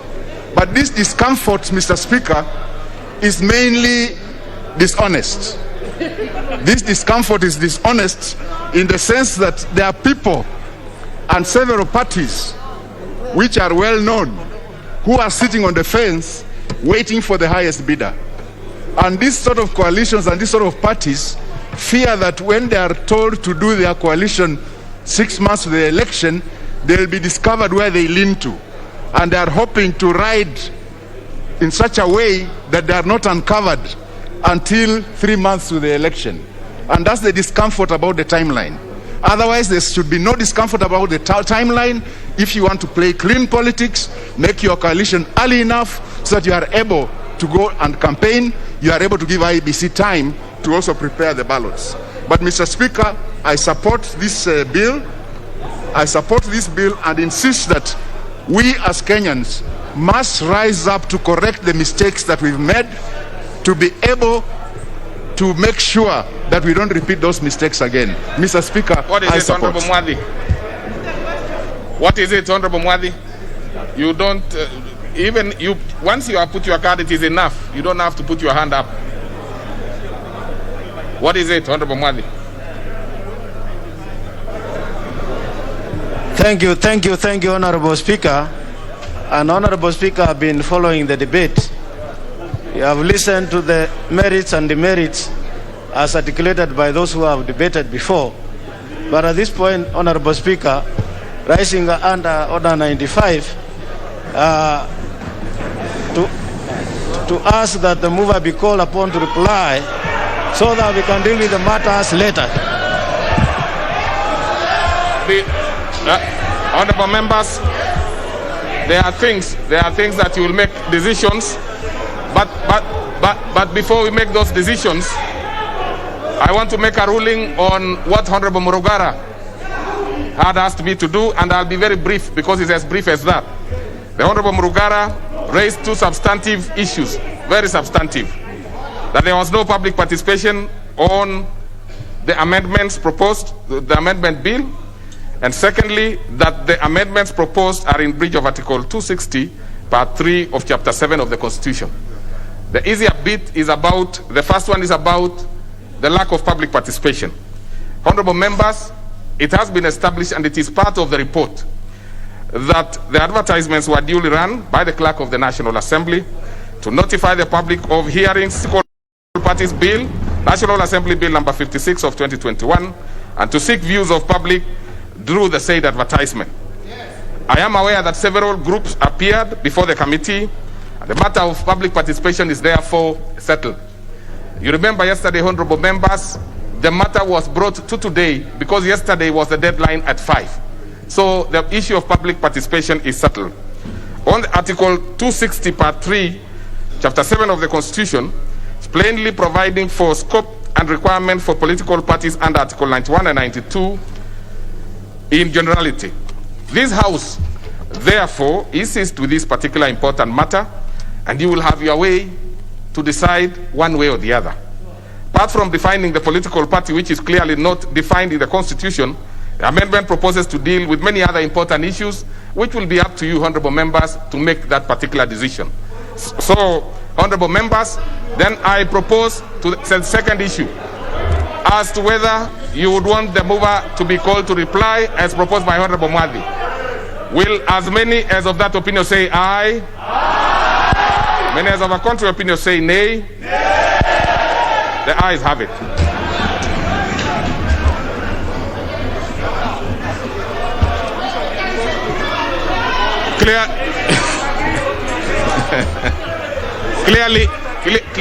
Clearly, honorable members, you can take your seats. No, don't take your seats.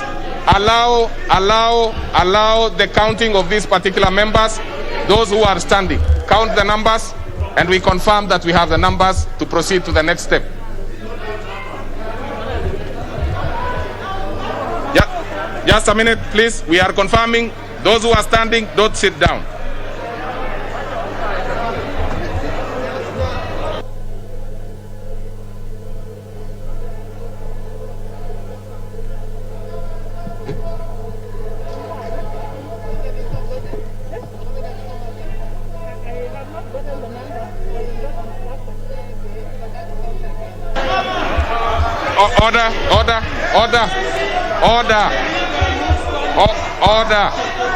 Order. Clearly, you have the numbers. Clearly, you have the numbers to go to division. Take your seats now. Yeah, just come. Take your seats. I have confirmed. Take your seats.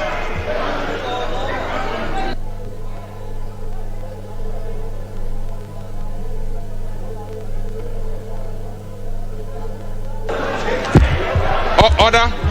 Now, honorable members, you can take your seats. Clearly, you have the numbers. So I take your seats because I want to order the division bell for you to make the decision one way or the other. Division bell for 10 minutes.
The Deputy Speaker of the National Assembly, Honorable Moses Chiboi, has just ordered that the bell be rung for 10 minutes. This happens to be the division bell before members. He says that the House has the requisite numbers to vote on the House proceeding to debate on that particular bill. There has been a number of issues raised by members on the floor of the House, some in support of that particular bill and others opposing the bill. In his latest ruling, the Deputy Speaker of the National Assembly, Honorable Moses Chiboi, says the Political Parties Amendment Bill 2021 indeed underwent public participation and is also appropriately before the floor of the House.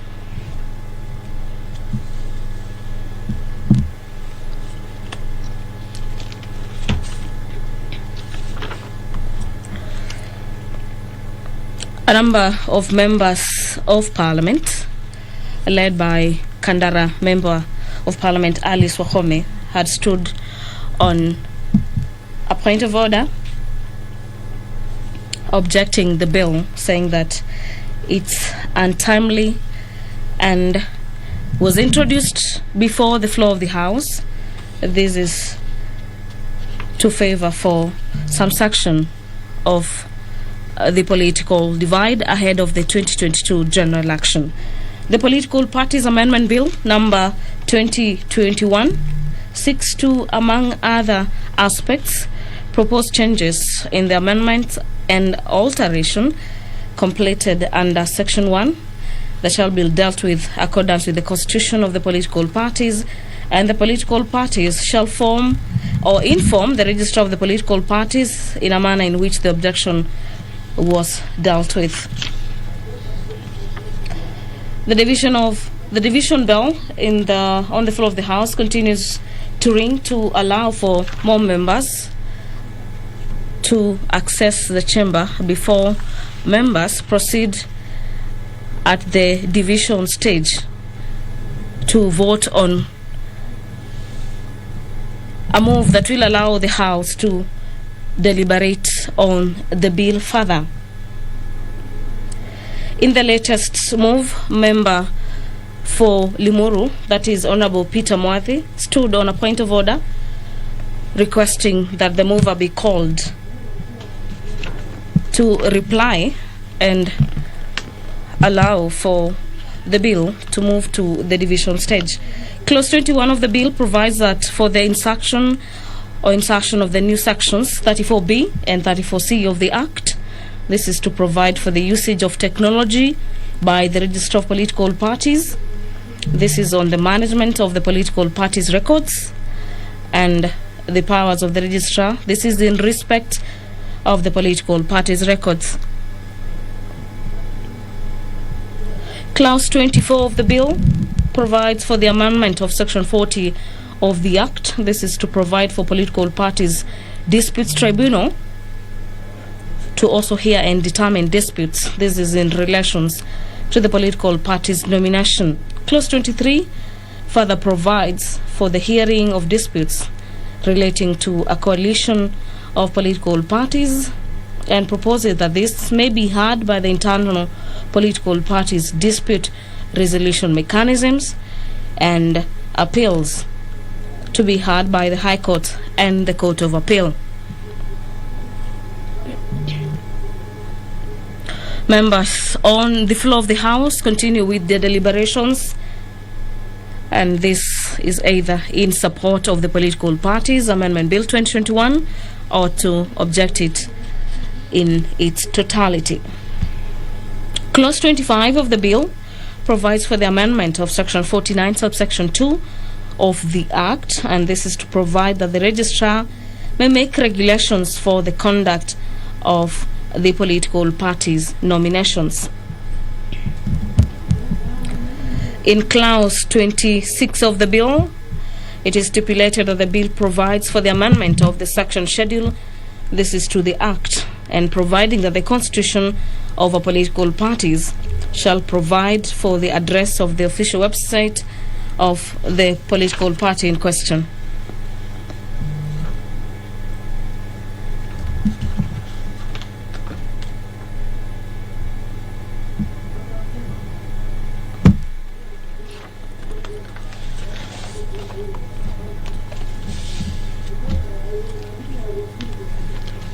This being Bill number 56 of 2021, originating from the National Assembly, also concerns county governments. This is in terms of Article 110, subsection 1A of the Constitution, as it contains the provisions that affect the functions and the powers of county governments as set in the fourth schedule to the Constitution.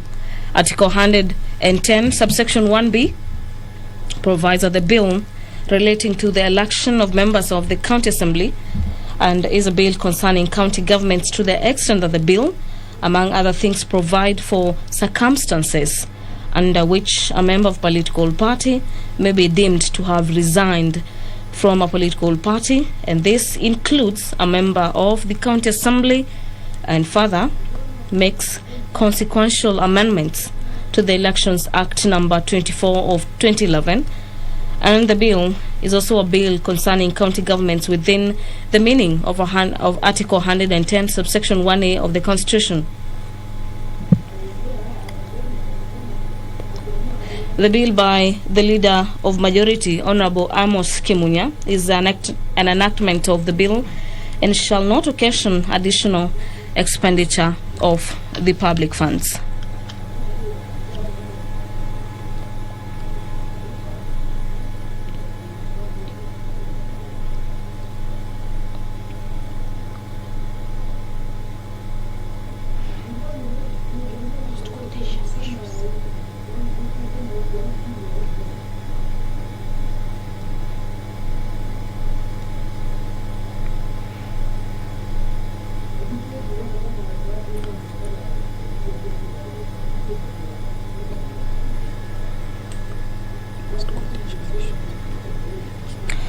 deliberations among members of the National Assembly continue on the floor. This is into the 10 minutes that the Deputy Speaker of the National Assembly had ordered that the bell be rung for the 10 minutes.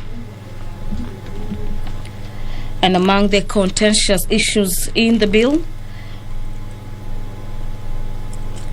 is some clauses that provide that a member may be deemed to have resigned from the original political parties by supporting or seemingly endorsing ideologies of a rival political party. Members objecting to some of the provisions, among them members being expelled from political parties, and the bill provides that if the member has infringed the constitution of the political parties, a member shall be afforded a fair opportunity to be heard, and this is in regards or in accordance with the internal political parties dispute resolution mechanisms. Some of the proposals in the bill includes, among other aspects, is that a coalition of a political party must be registered by the registrar as a political party, and that a coalition political party shall submit the political agreement at least 6 months before a general election.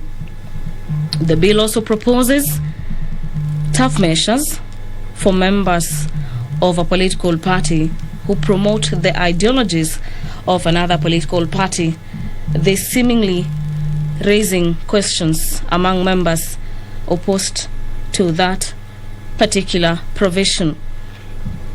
According to the bill, the political parties' funds shall be distributed among the political parties in the proportion of 70%, 15% for special interest groups, and 10% for representatives with special needs.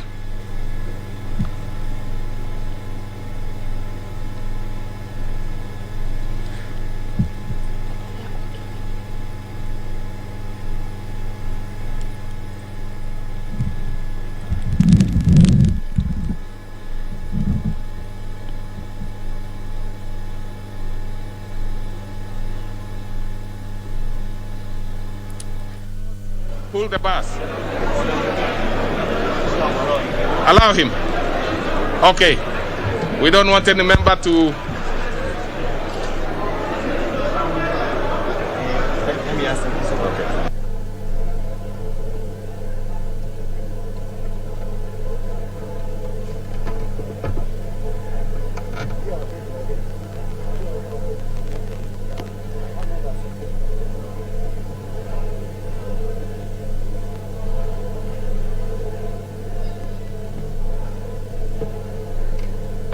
Close the doors and pull the bus.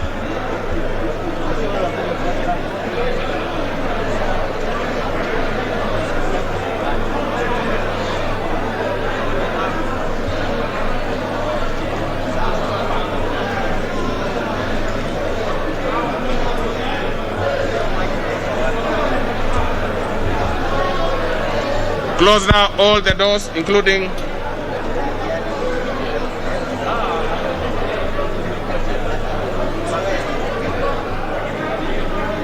tutaweka wapi?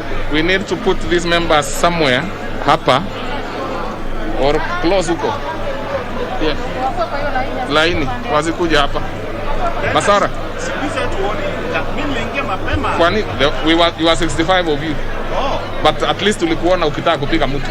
Unajua walipanga kuharibu parliament. Yeah, don't worry, it's okay. Now it's settled. No, but unaona hiyo act yangu imefanya watu wametulia. Unafaa unipe check. Now anybody who goes out will not come back.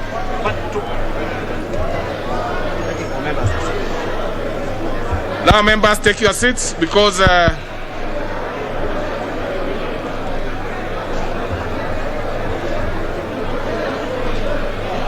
take your seats, honorable members. You need to vote now.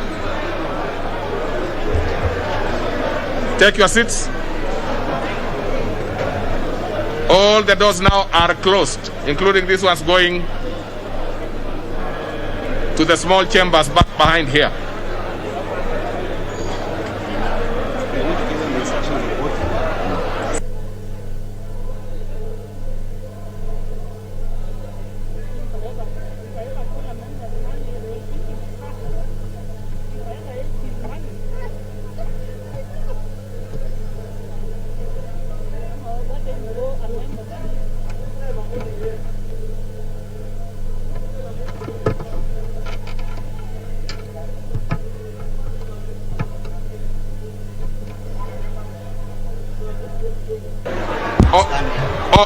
Order, members.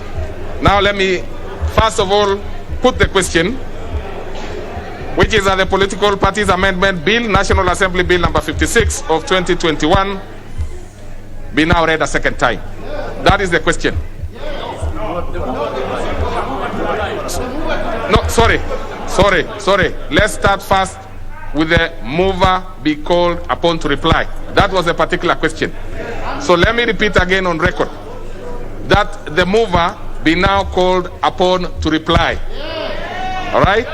Now there will be two sets of voting. You will vote electronically for those who have cards.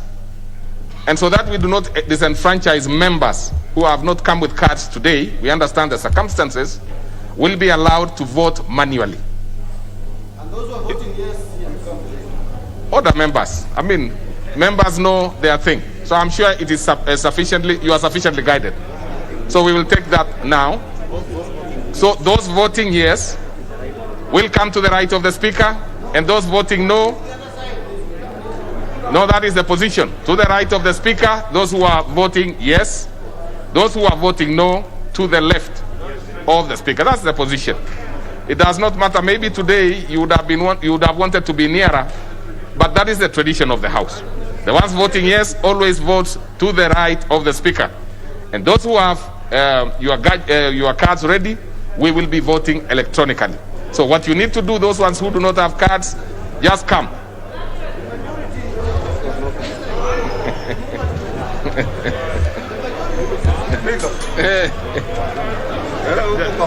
Just a minute. What's the next step? What's the next step? To remove the cards.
Now, order members, order.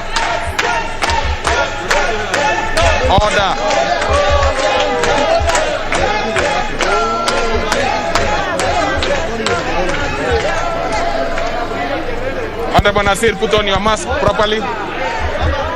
Now, members, remove your cards. Remove your cards. Log out, honorable members.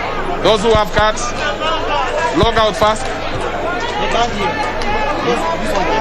Yeah?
Order members, please resume your seats. We will vote manually, all of us. So you will be called out and you will vote. Everybody, honorable members, because most of you don't seem to have cards. So majority, so let's do a manual one. Let's go manual, Yeah, take your seats. Take your seats.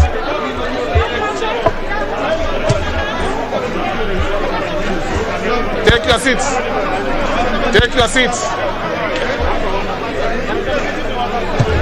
We are going to start immediately. So let's have the register quickly.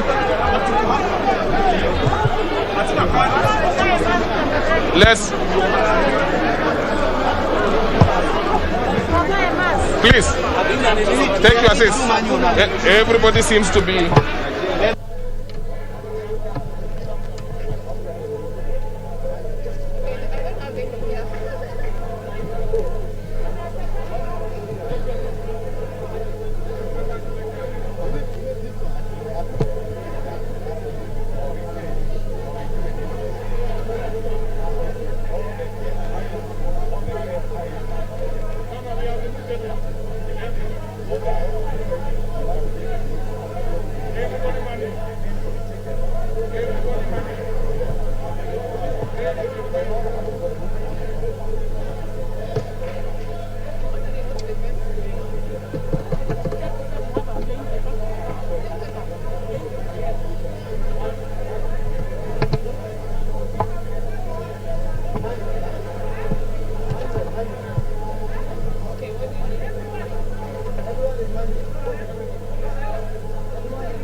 Members at the National Assembly in this special sitting taking their position in the voting process. This will be manual voting process. The Deputy Speaker of the National Assembly, Honorable Moses Cheboy, has just directed that members put themselves in order to enable them participate in this manual voting. This is in accordance to the question that has been put, that the mover of the bill be called to reply, and this will require the two sides to declare their positions, whether they are objecting to that particular move or they would like the mover of the bill to be called to reply. This is a special sitting, and this morning the members began debating on the Political Parties Amendment Bill 2021. That is the only bill in the order paper this morning. It is a bill that has elicited varied reactions from the members and factions of political parties, raising issues on a number of the clauses in the bill, among them the formation of coalitions and the political parties,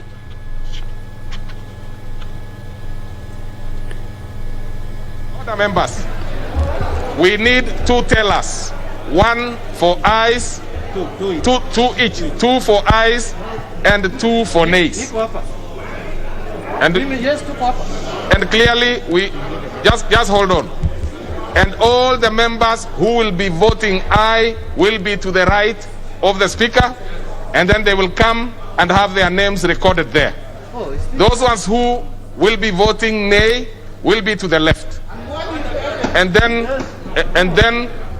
they will also record their names very clearly, because maybe 70% of the members do not have.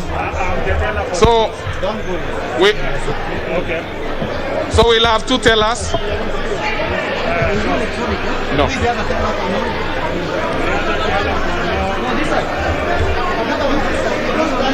Now, and sit in your places, please. Just to the left and to the, yeah.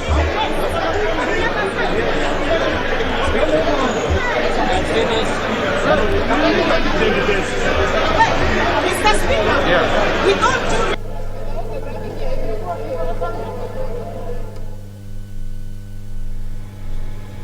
This is the division process currently ongoing at the National Assembly.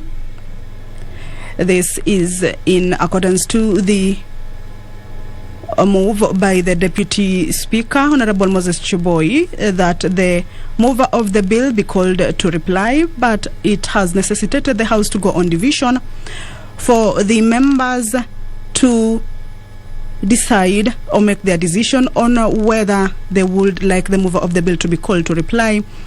And this will see members vote on either side, whether they would like or not.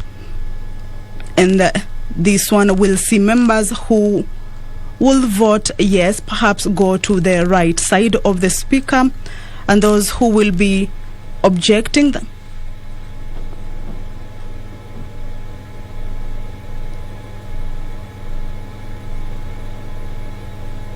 those who will be objecting to that particular move, then they will be moving to the left side of the speaker and record their names. That is what is currently happening at the floor of the House. Members deliberating on which side they will be taking at this particular moment. It is a crucial moment. It is a crucial bill. It is a bill that has seen the House sort of divided this afternoon, but the debate began this morning, and the members have to be keen on the decision they are making, because as each member rose to give their opinions and their views, then each and every individual had their own opinions on this particular bill, those in support and those who are objecting it in totality. So here it can be called a game of numbers, because again there are 2 sides, those who are supporting it and those who are saying that it does not conform to the Constitution. Some questioning the time that it has been brought to the floor of the House. Remember, these members were on a long recess, the annual long recess of about 7 weeks, but they were called to this particular special sitting just to enable this particular bill be debated on. It is supposed to be ready or passed in a period of about 6 months to the general elections. So like I told you earlier on, it's a game of numbers that political factions have to lobby for their members to make a wise decision for the two sides to get the numbers, the requisite number that is needed for the bill to go to the next stage. It is a crucial moment.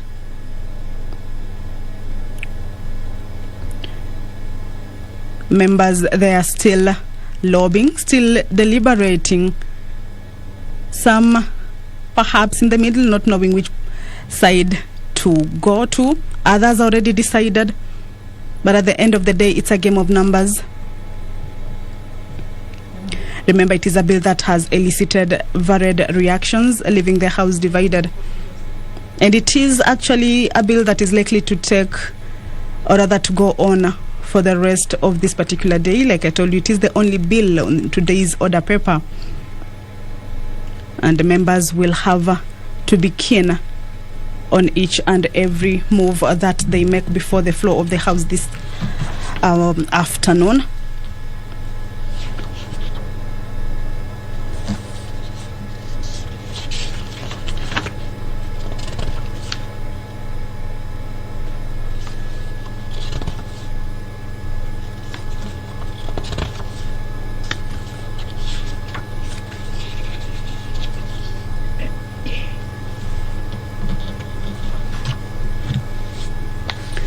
Some of the issues that members who stood to give out their views on the bill this morning all the way to the afternoon hours is on the issue of coalitions. Again, the issue of formation of political parties.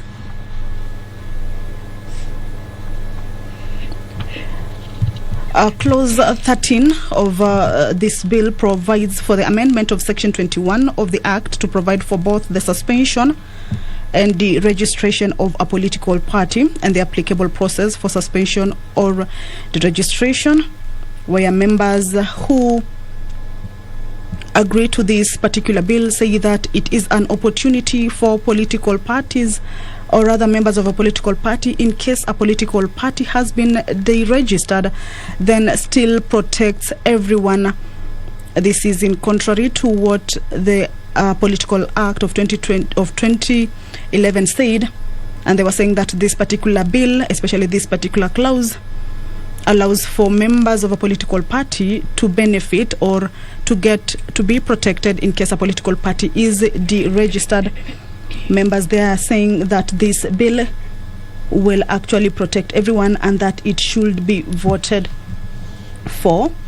Clause 14 of the bill provides for the amendment of Section 22 of the Act to provide for the continued holding of an office established under the Constitution by a person elected to that office after the deregistration of the political party to which that person belongs, whether or not the person joins another political party or remains independent of any political party.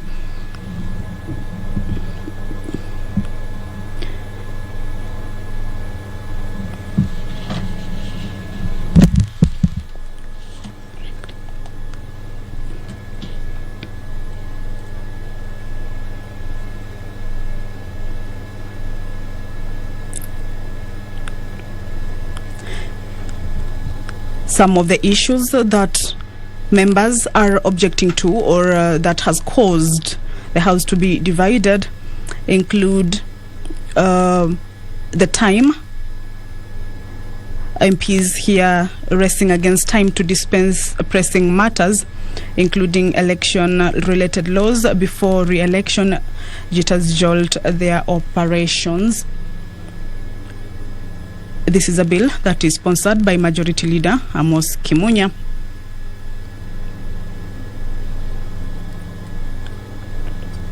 The bill seeks to reintroduce coalition political parties where constituent parties retain identity but form a coalition party, as opposed to the current situation. It also seeks to replace political party with coalition of political parties. The bill provides that in case of a coalition political party, the coalition agreement must be submitted at least 6 months to an election. The coalition party will be registered in the office of the registrar of political parties. This is according to the proposed law.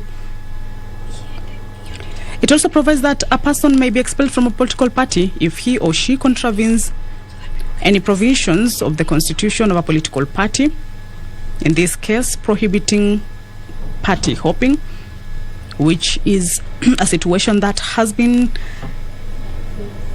seen happening in the country with regards to political parties and party hopping.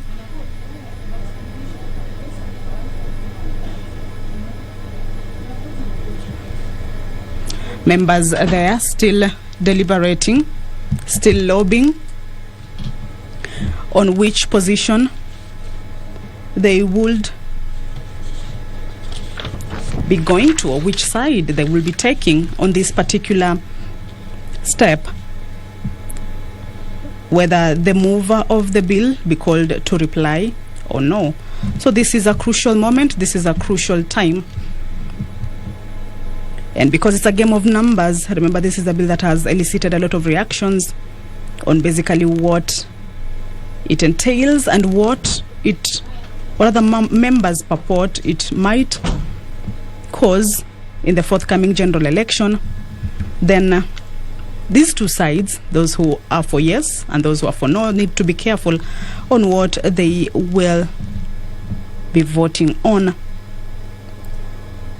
A recap on the 27 clauses that this bill has is that Clause 2 of the bill proposes to amend the Act by replacing the definition of political party, which again, this is an issue that members who rose on the floor of the House took an issue with.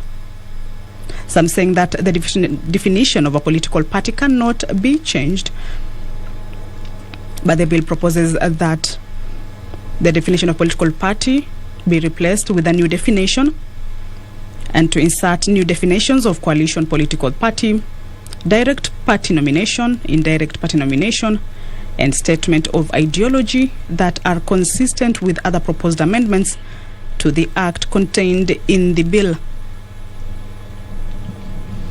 Clause 3 of the bill proposes to insert a new section on the roles or functions of a political party, including recruitment and enlistment of members, nomination of candidates for elections, promotion of representation in Parliament and County Assembly of special interest groups, promotion and enhancement of national unity, mobilization of citizens in political decision making, solicitation and articulation of public policy priorities, and shaping and influencing public policy. This clause also proposes to insert a new section to provide for the reservation of a name, slogan, and symbol by a political party for 90 days. Clause 4 of this bill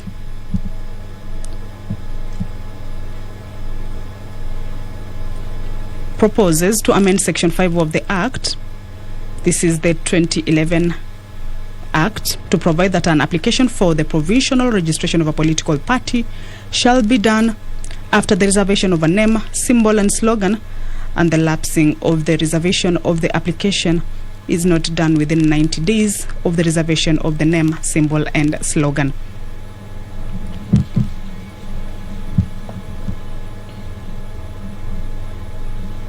The House is currently on the division stage.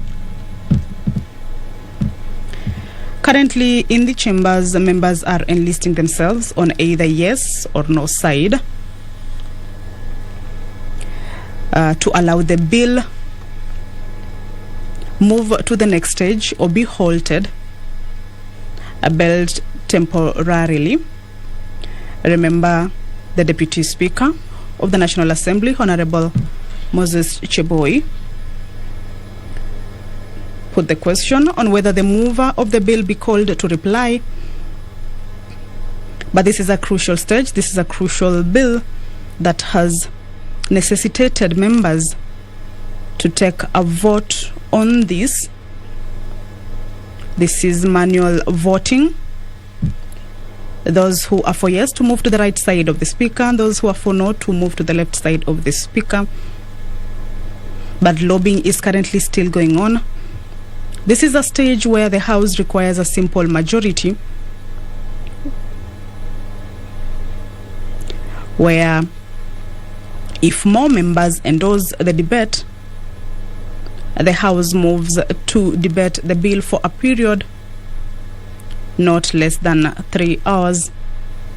This is a stage where the House requires a simple majority, where if more members endorse the debate, then the House will move to debate the bill for a period of not less than 3 hours. So lobbying has to continue. The two sides have to be keen on who wins the game.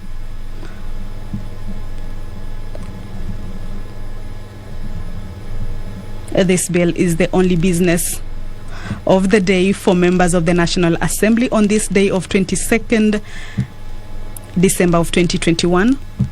It is the second day of these special sittings that were convened via the Gazette Notice number 13599 of 17th December 2021 to allow members dispense with a number of bills that are of national concern, among them this particular bill, which has elicited a number of reactions, some questioning the timing, some questioning the agenda. And that is the business on the floor of the National Assembly this morning. Lobbying continues for members to get the numbers for those who will vote for yes, for the debate to continue and the bill to go for the next stage, or for the bill to be halted, though temporarily. This is a bill that needs to be passed 6 months before the next general election.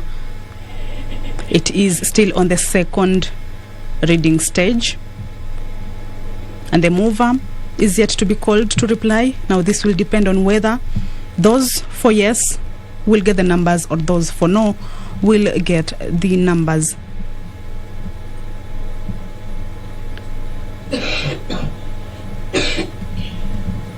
Clause 6 of the bill proposes to amend Section 7 of the Act to provide that one of the conditions for full registration of a political party shall include the address of the official website of the political party, and also to provide for the procedure to be followed for the registration of a coalition political party.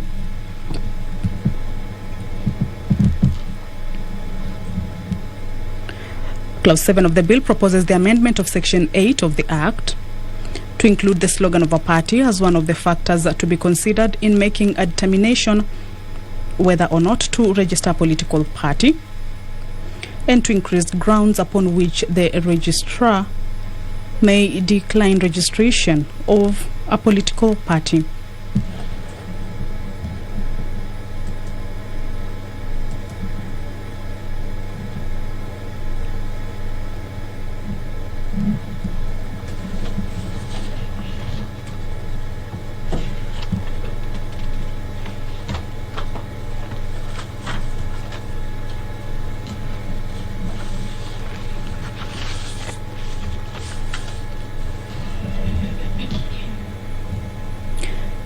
Lobbying continues.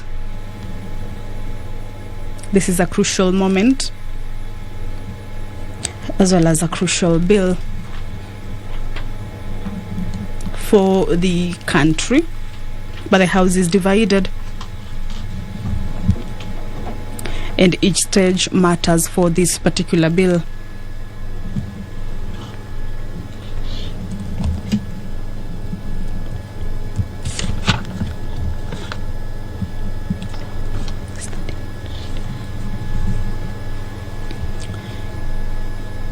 This is a special sitting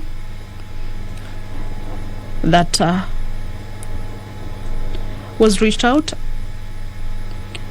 in accordance to Standing Order 29, that whenever during a session the House stands adjourned, whether or not a day has been appointed for the next meeting, the Speaker may, on the request of the Leader of Majority Party, remember this is a bill that has been moved by the Majority Party of the National Assembly, Honorable Amos Kimunya, that on the request of the Leader of a Majority Party or the Leader of Minority Party, appoint a day for a special sitting of the House. This is the second day for the special sitting that the members were recalled from a long recess. National Assembly is actually expected to resume its sittings for the 6th session on the 25th of January 2022. But remember, there were a number of legislation that needed urgent deliberations necessitating this special sitting. So this Political Parties Amendment Bill 2021 was one of the agenda that members will be considering in these special sittings. According to Standing Order number 29 on special sittings of the House, is that the Speaker may allow a request under paragraph 1 if the Speaker is satisfied that the business proposed to be transacted relates to the matters specified under Standing Order 61. This is on special motions or other urgent and exceptional business, as the Speaker may allow. The Speaker shall, by notice in the Gazette, notify the members of the place, date, and time appointed for the special sitting of the House.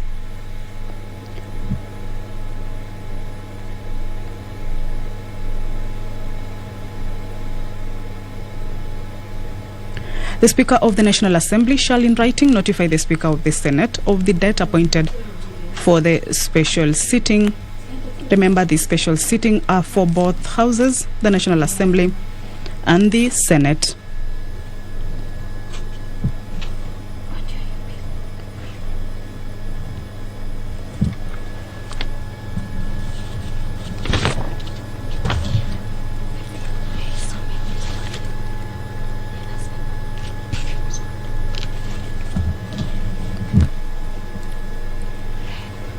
Clause 9 of the bill and Clause 10 of the bill proposes to amend the Act by inserting new sections to provide for when a member of political party shall be deemed to have resigned from the political party, and the grounds for the expulsion of a member of a political party from the political party. Clause 11 proposes to amend Section 16 of the Act to provide for the publication of the information required under that section in the political party's official website.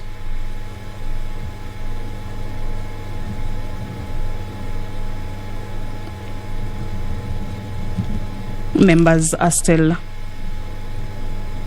deliberating on what exactly or which side they will be taking. It is about a few minutes to 1, and the Deputy Speaker of the National Assembly will be directing on the next step. But this is a crucial stage. It is the division stage that requires members to decide on whether the mover of the bill be called to reply. The bill is still on the second stage, and the outcome of this particular division then will determine the next stage on which this particular bill will take. But again, remember, this is a crucial bill. This is a bill that has elicited reactions and thereby requires the numbers of each particular faction, those who are against it and those who are in agreement with it. Clause 12 of the bill proposes to amend Section 20 of the Act to provide that the notification of proposed changes or alterations to the constitution of a political party shall be made in one newspaper with a nationwide circulation instead of 2 newspapers and in the official website of the political party. Clause 13 of the bill provides for the amendment of Section 21 of the Act to provide for both the suspension and deregistration of a political party and the applicable process for suspension of deregistration. And this is one of the clauses that those who are for this bill were saying it will actually be protecting everyone in a political party should the party be deregistered, unlike before where some political members were left out. But they say this particular clause in this particular bill will be protecting everyone in case that party is deregistered. Clause 14 of the bill provides for the amendment of Section 22 of the Act to provide for the continued holding of an office established under the Constitution by a person elected to that office after the deregistration of the political party to which that person belongs, whether or not the person joins another political party or remains independent of any political party. So these are some of the positives that those who are for this bill say it ought to pass and it ought to be adopted. Clause 15 of the bill provides for the amendment of Section 25 with regard to the disbursement from the political parties fund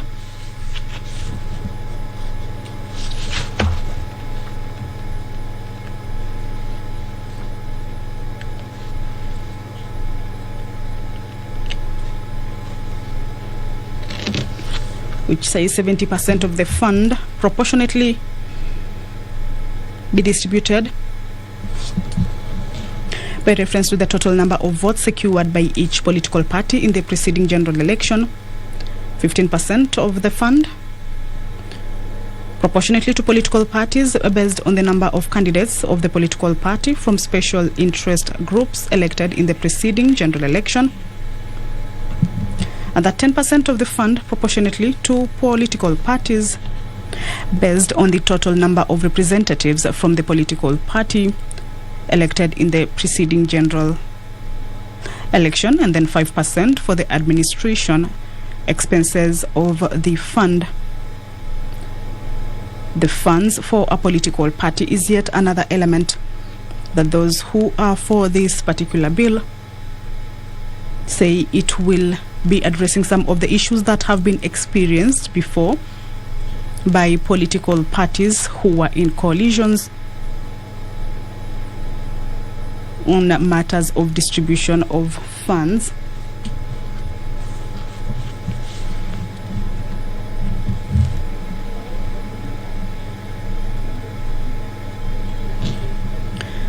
Clause 17 of the bill provides for the amendment of Section 29 of the Act to provide that the publication of a political party's sources of funds shall be made in one newspaper with a nationwide circulation instead of 2 and in one official website of the political party.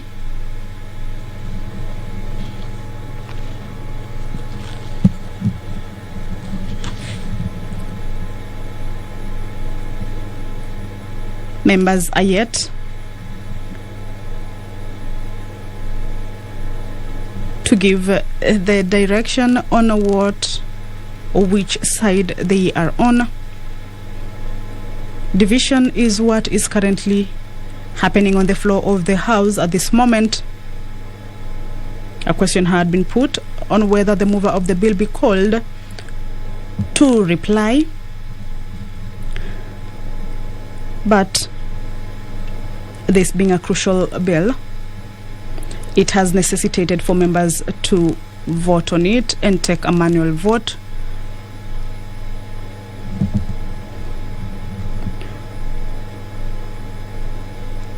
The decision that will be reached out at this particular moment will define the next stage that this bill will take. Clause 20 of the bill proposes to amend Section 34 of the bill to provide for an additional function of the registrar, which shall be keeping and maintaining a register of members of political parties, the certification that independent candidates in an election are not members of political parties, certification that symbols intended to be used by independent candidates in an election are not similar to symbols of registered political parties, certification that names appearing in a party list presented by a political party during an election are the names of members of the political party presenting the party list.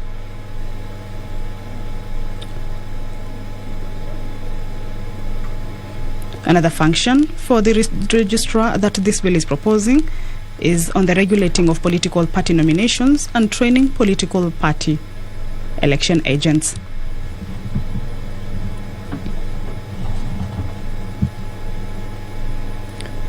The Political Parties Amendment Bill 2021 is the only business in the order paper for the morning session on the special sitting, and members in the early morning hours debated on it, ventilated on it. It is still on the second stage.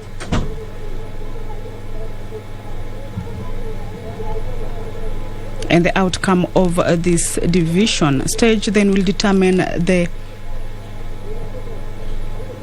fate of this bill.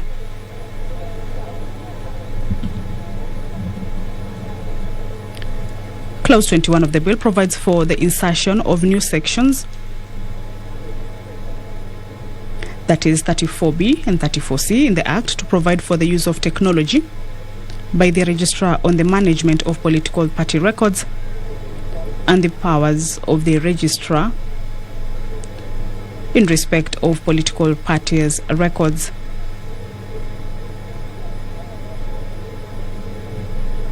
It is a bill that has 27 clauses,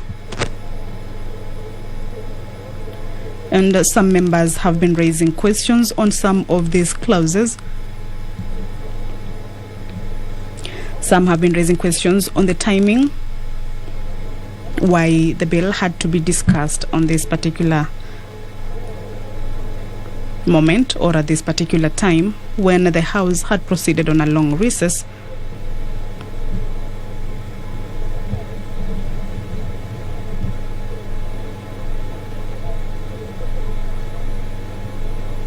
It is a bill that has been moved by the Leader of Majority, Honorable Amos Kimunya.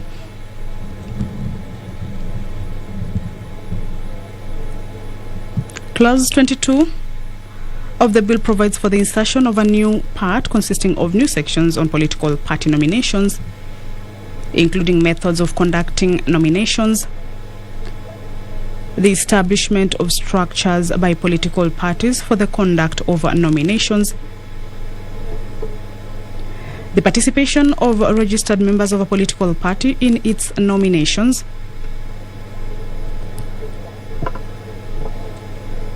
the accessing of the register of members of the political party during the political party's nominations, the procedure for the conduct of direct and indirect party nominations, the vetting of candidates contesting party nominations, and the period within which political party nominations disputes should be resolved by the political party.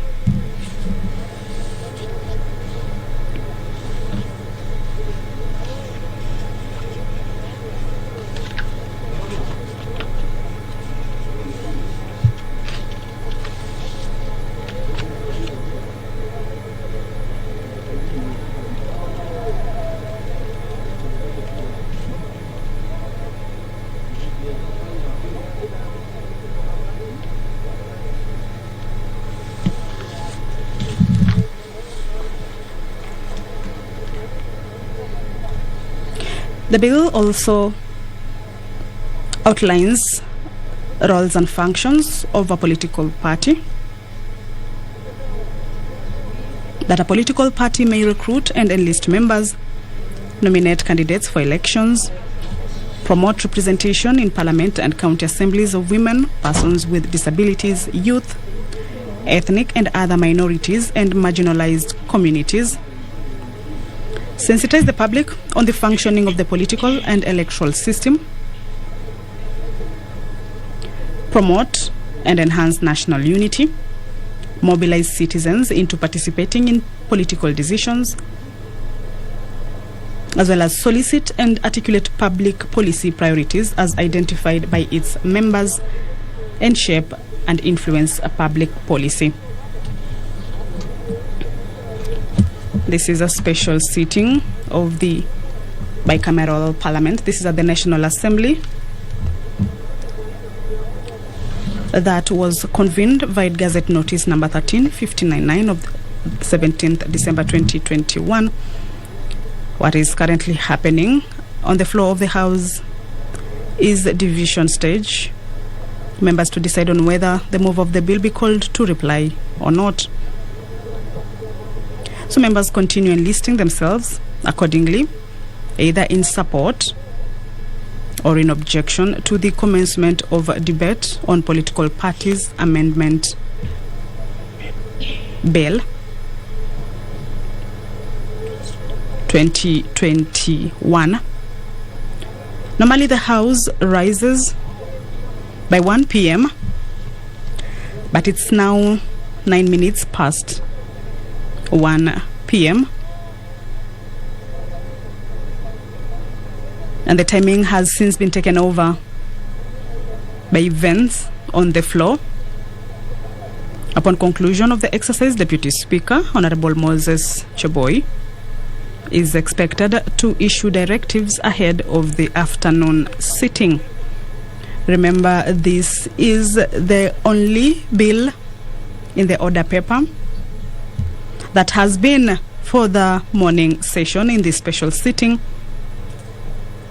And normally, during House business, the House rises by 1 p.m. But as you can see, members continue to enlist themselves accordingly, either in support or objection to the commencement of a debate on Political Parties Amendment Bill 2021. So upon conclusion of the exercise, then Deputy Speaker, Honorable Moses Cheboy, is expected to issue directives ahead of the afternoon sitting.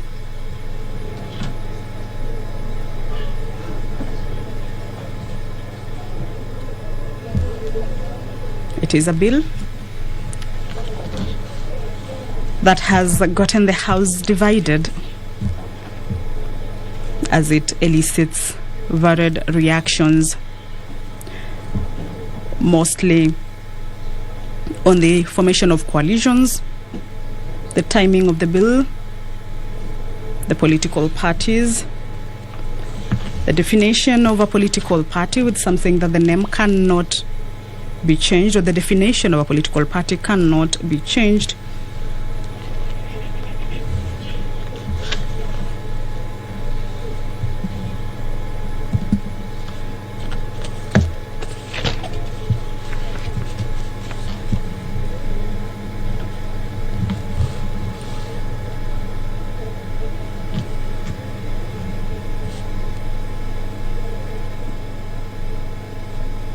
Members seem to be taking their seats now.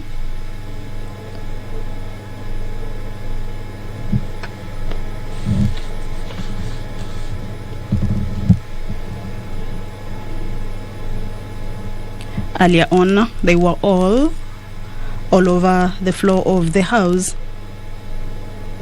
But right now, most of them seem to have made a decision.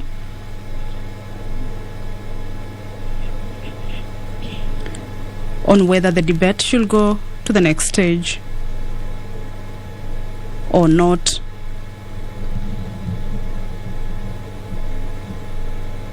Clause 23 of the bill provides for the amendment of Section 40 of the Act to provide that the Political Parties Disputes Tribunal shall also hear and determine disputes relating to political party nominations.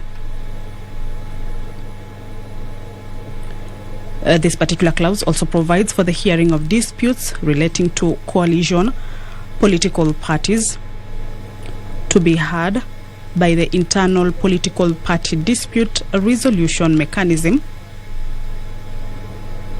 and appeals to be heard by the High Court and Court of Appeal.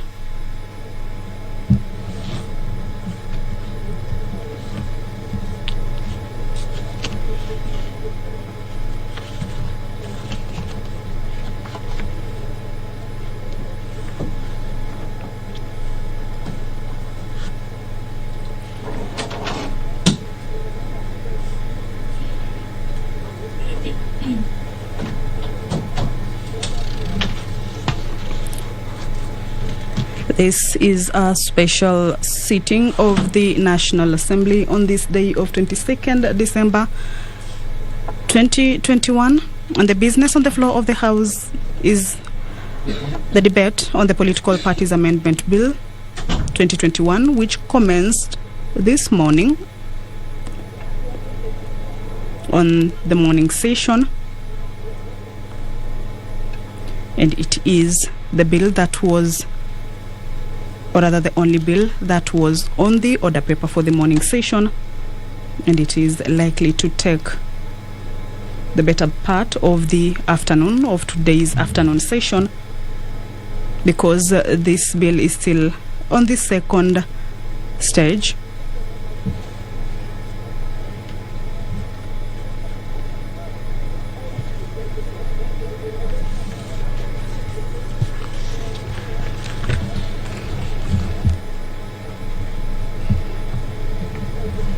Members have been debating on this bill since morning, giving varied reactions, opinions, and views on its provisions.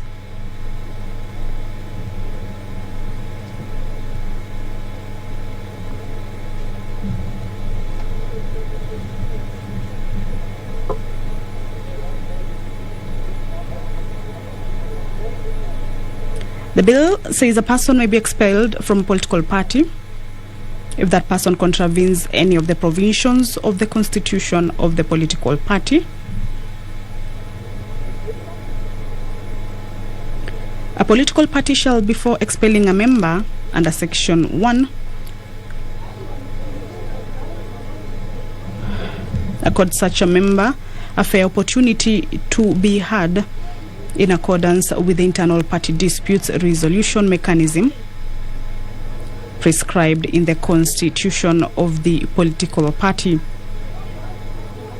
This one is in line to expulsion of a member from a political party.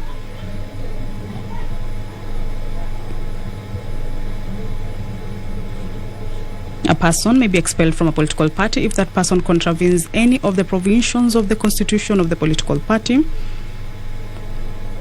and before being expelled, the political party shall accord such a member fair opportunity to be heard in accordance with the internal party disputes resolution mechanism prescribed in the constitution of the political party.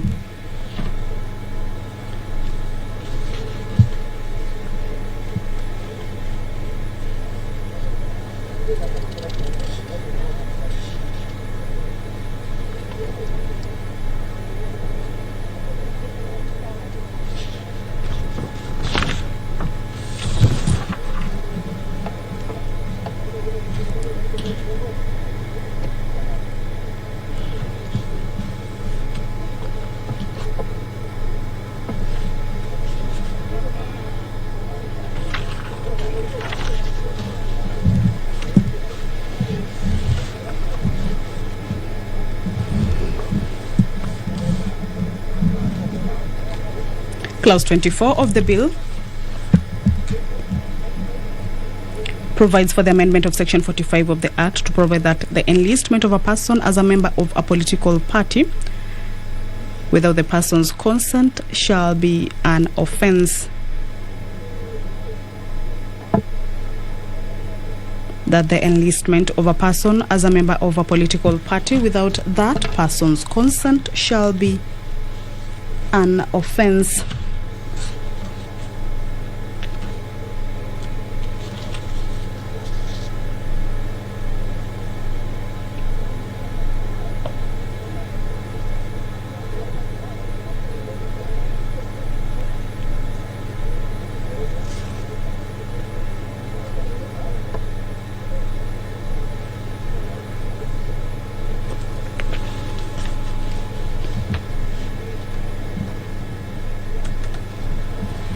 The bill also says that a political party shall, within 60 days after being issued with a certificate of full registration under Section 7, submit to the registrar a written declaration giving details of all assets and expenditure, including all contributions, donations, or pledges of contributions or donations, whether in cash or in kind, made or to be made to the initial assets of the political party by its founding members in respect of the first year of its existence.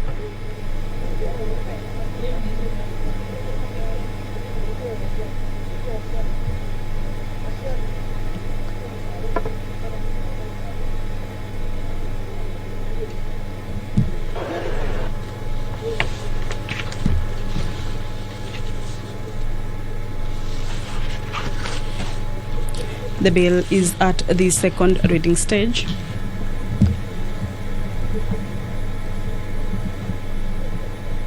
And members have been enlisting themselves on either of the two sides that are available, either yes or no, and will determine on the next stage of this bill those who are for that the debate to continue on this particular bill,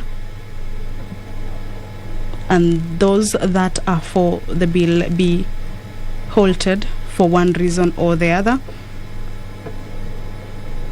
Remember, the debate on this bill has been ongoing since morning around 10,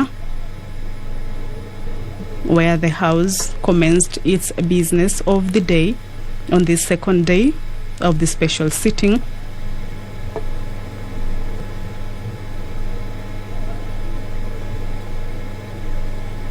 And the outcome of this particular division then will determine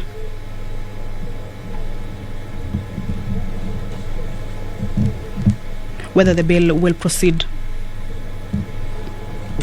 for the second stage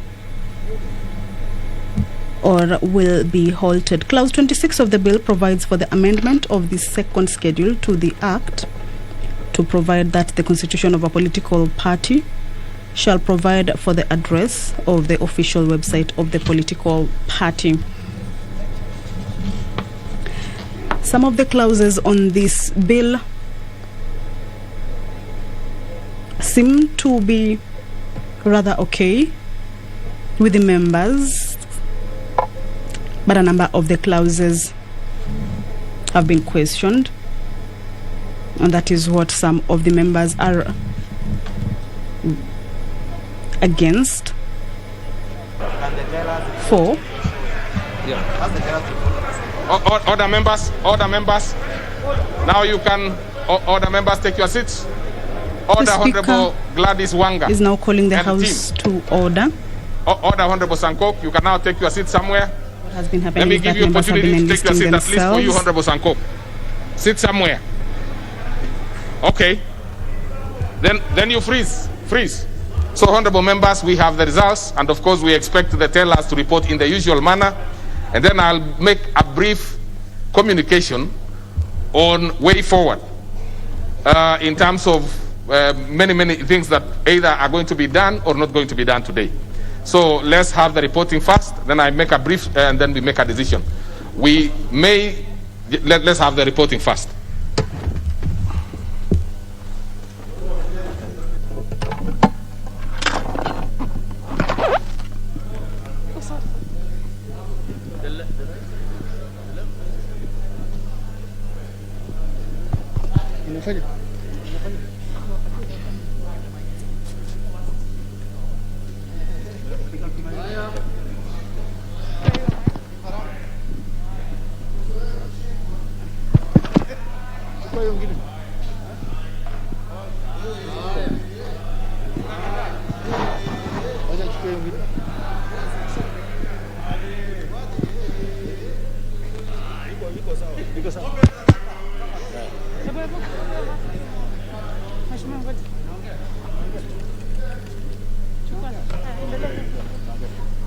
Honorable Speaker, The results of the division are as follows. The ayes 113, the noes 68.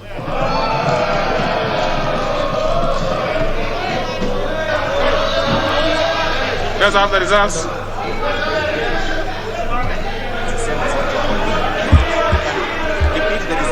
Okay. Honorable members, the motion which was that the mover be now called upon to reply was voted in this manner. 113 for ayes and 68 for nays, so the ayes have it. And honorable members, this is a brief communication that I'm making. And honorable members, well, we will, you obviously will, in fact, you will reply after I make this communication. It is important. It is important. So this is the communication. Now that we have concluded the division exercise and the mover will be called to reply immediately after this communication, I wish to give the guidance before putting the question on second reading later. The following members had filed amendments to the said bill by close of business yesterday.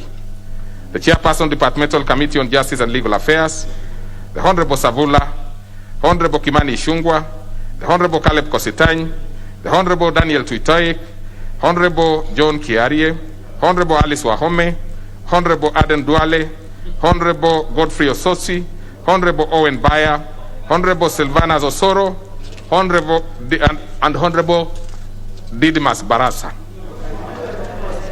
Given the short notice between the filing of the amendments and the publication of the order paper, some of the amendments were not included in the published order paper.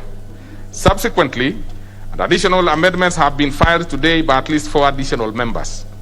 Honorable members, looking at the nature of the amendments, further in view of the fact that they are seeking to amend almost all clauses of the bill, in addition to proposing new clauses that shall amend the Principal Act and its schedules, I need to invoke Standing Order 131, which states, and I quote, "Where after a bill has been read a second time and before commencement of committee of the whole House, amendments have been proposed to it, which in opinion of the Speaker requires harmonization, the Speaker may direct that any member proposing an amendment to the bill to appear before the relevant departmental committee dealing with the subject matter of the bill to present his or her proposal of amendments.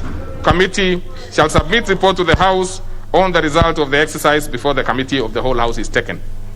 The amendments harmonization process is critical in ensuring that all the proposed amendments are in order as contemplated by the Constitution and by our own procedures. So, honorable members, the Committee of the Whole House stage on the bill is automatically deferred to allow harmonization of the multiple amendments proposed to the bill. Subsequently, today's afternoon sitting shall be suspended and shall therefore not take place. Order, honorable members, order. All members having amendments are to appear before the Departmental Committee on Justice and Legal Affairs for harmonization of the amendments.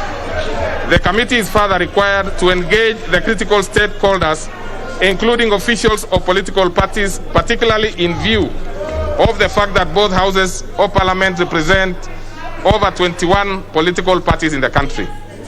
The committee shall then table the addendum contained in the outcome of the harmonization process.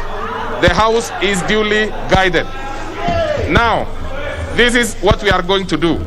The mover will be called upon to reply, and then we will put the question on the second reading, and then we will not have an afternoon session.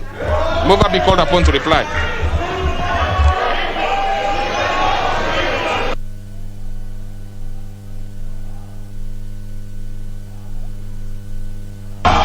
Order, members. Order.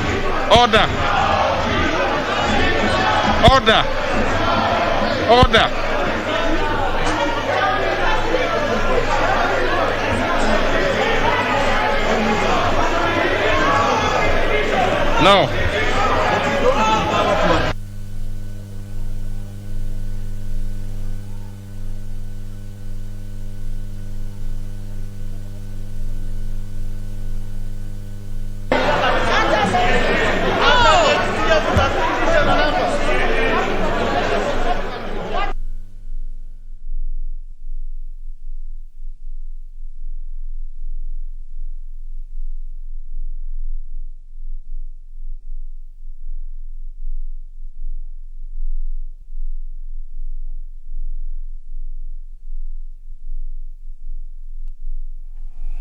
Well, that is the National Assembly, where the Deputy Speaker of the National Assembly, Moses Cheboy, has just given a directive of suspension of the afternoon session of the National Assembly to give way for the members who have amendments on that particular bill, the Political Parties Amendment Bill of 2021, to ensure that those amendments are harmonized. And that particular bill is looking to, among other things, ensure that the Registrar of Political Parties is given powers to use technology in management of political party records, as well as the political party nomination dispute resolution process, as well as timelines. Now, the House just voted on whether that particular bill will go into a debate under the Committee of the Whole House, and the vote came in as those who voted yes were 113 and those who voted no were 68, meaning that that particular bill will continue, or rather proceed to the second reading. But before that is done, there are several amendments that members of Parliament had given, and the Deputy Speaker has said that to ensure that those amendments are harmonized, all those who have amendments or who have suggested amendments ought to see the Committee on Justice and Legal Affairs, so that before the second reading of that particular bill, we shall be bringing you the details of how that particular story will proceed. And we now get into the news. My name is Betty Kiptum. Let's get into the news now. 3 people lost their lives after the vehicle they were traveling in was involved in a road accident near Masokani Market along the Komarok Hill and Kennel Town Road in Machakos.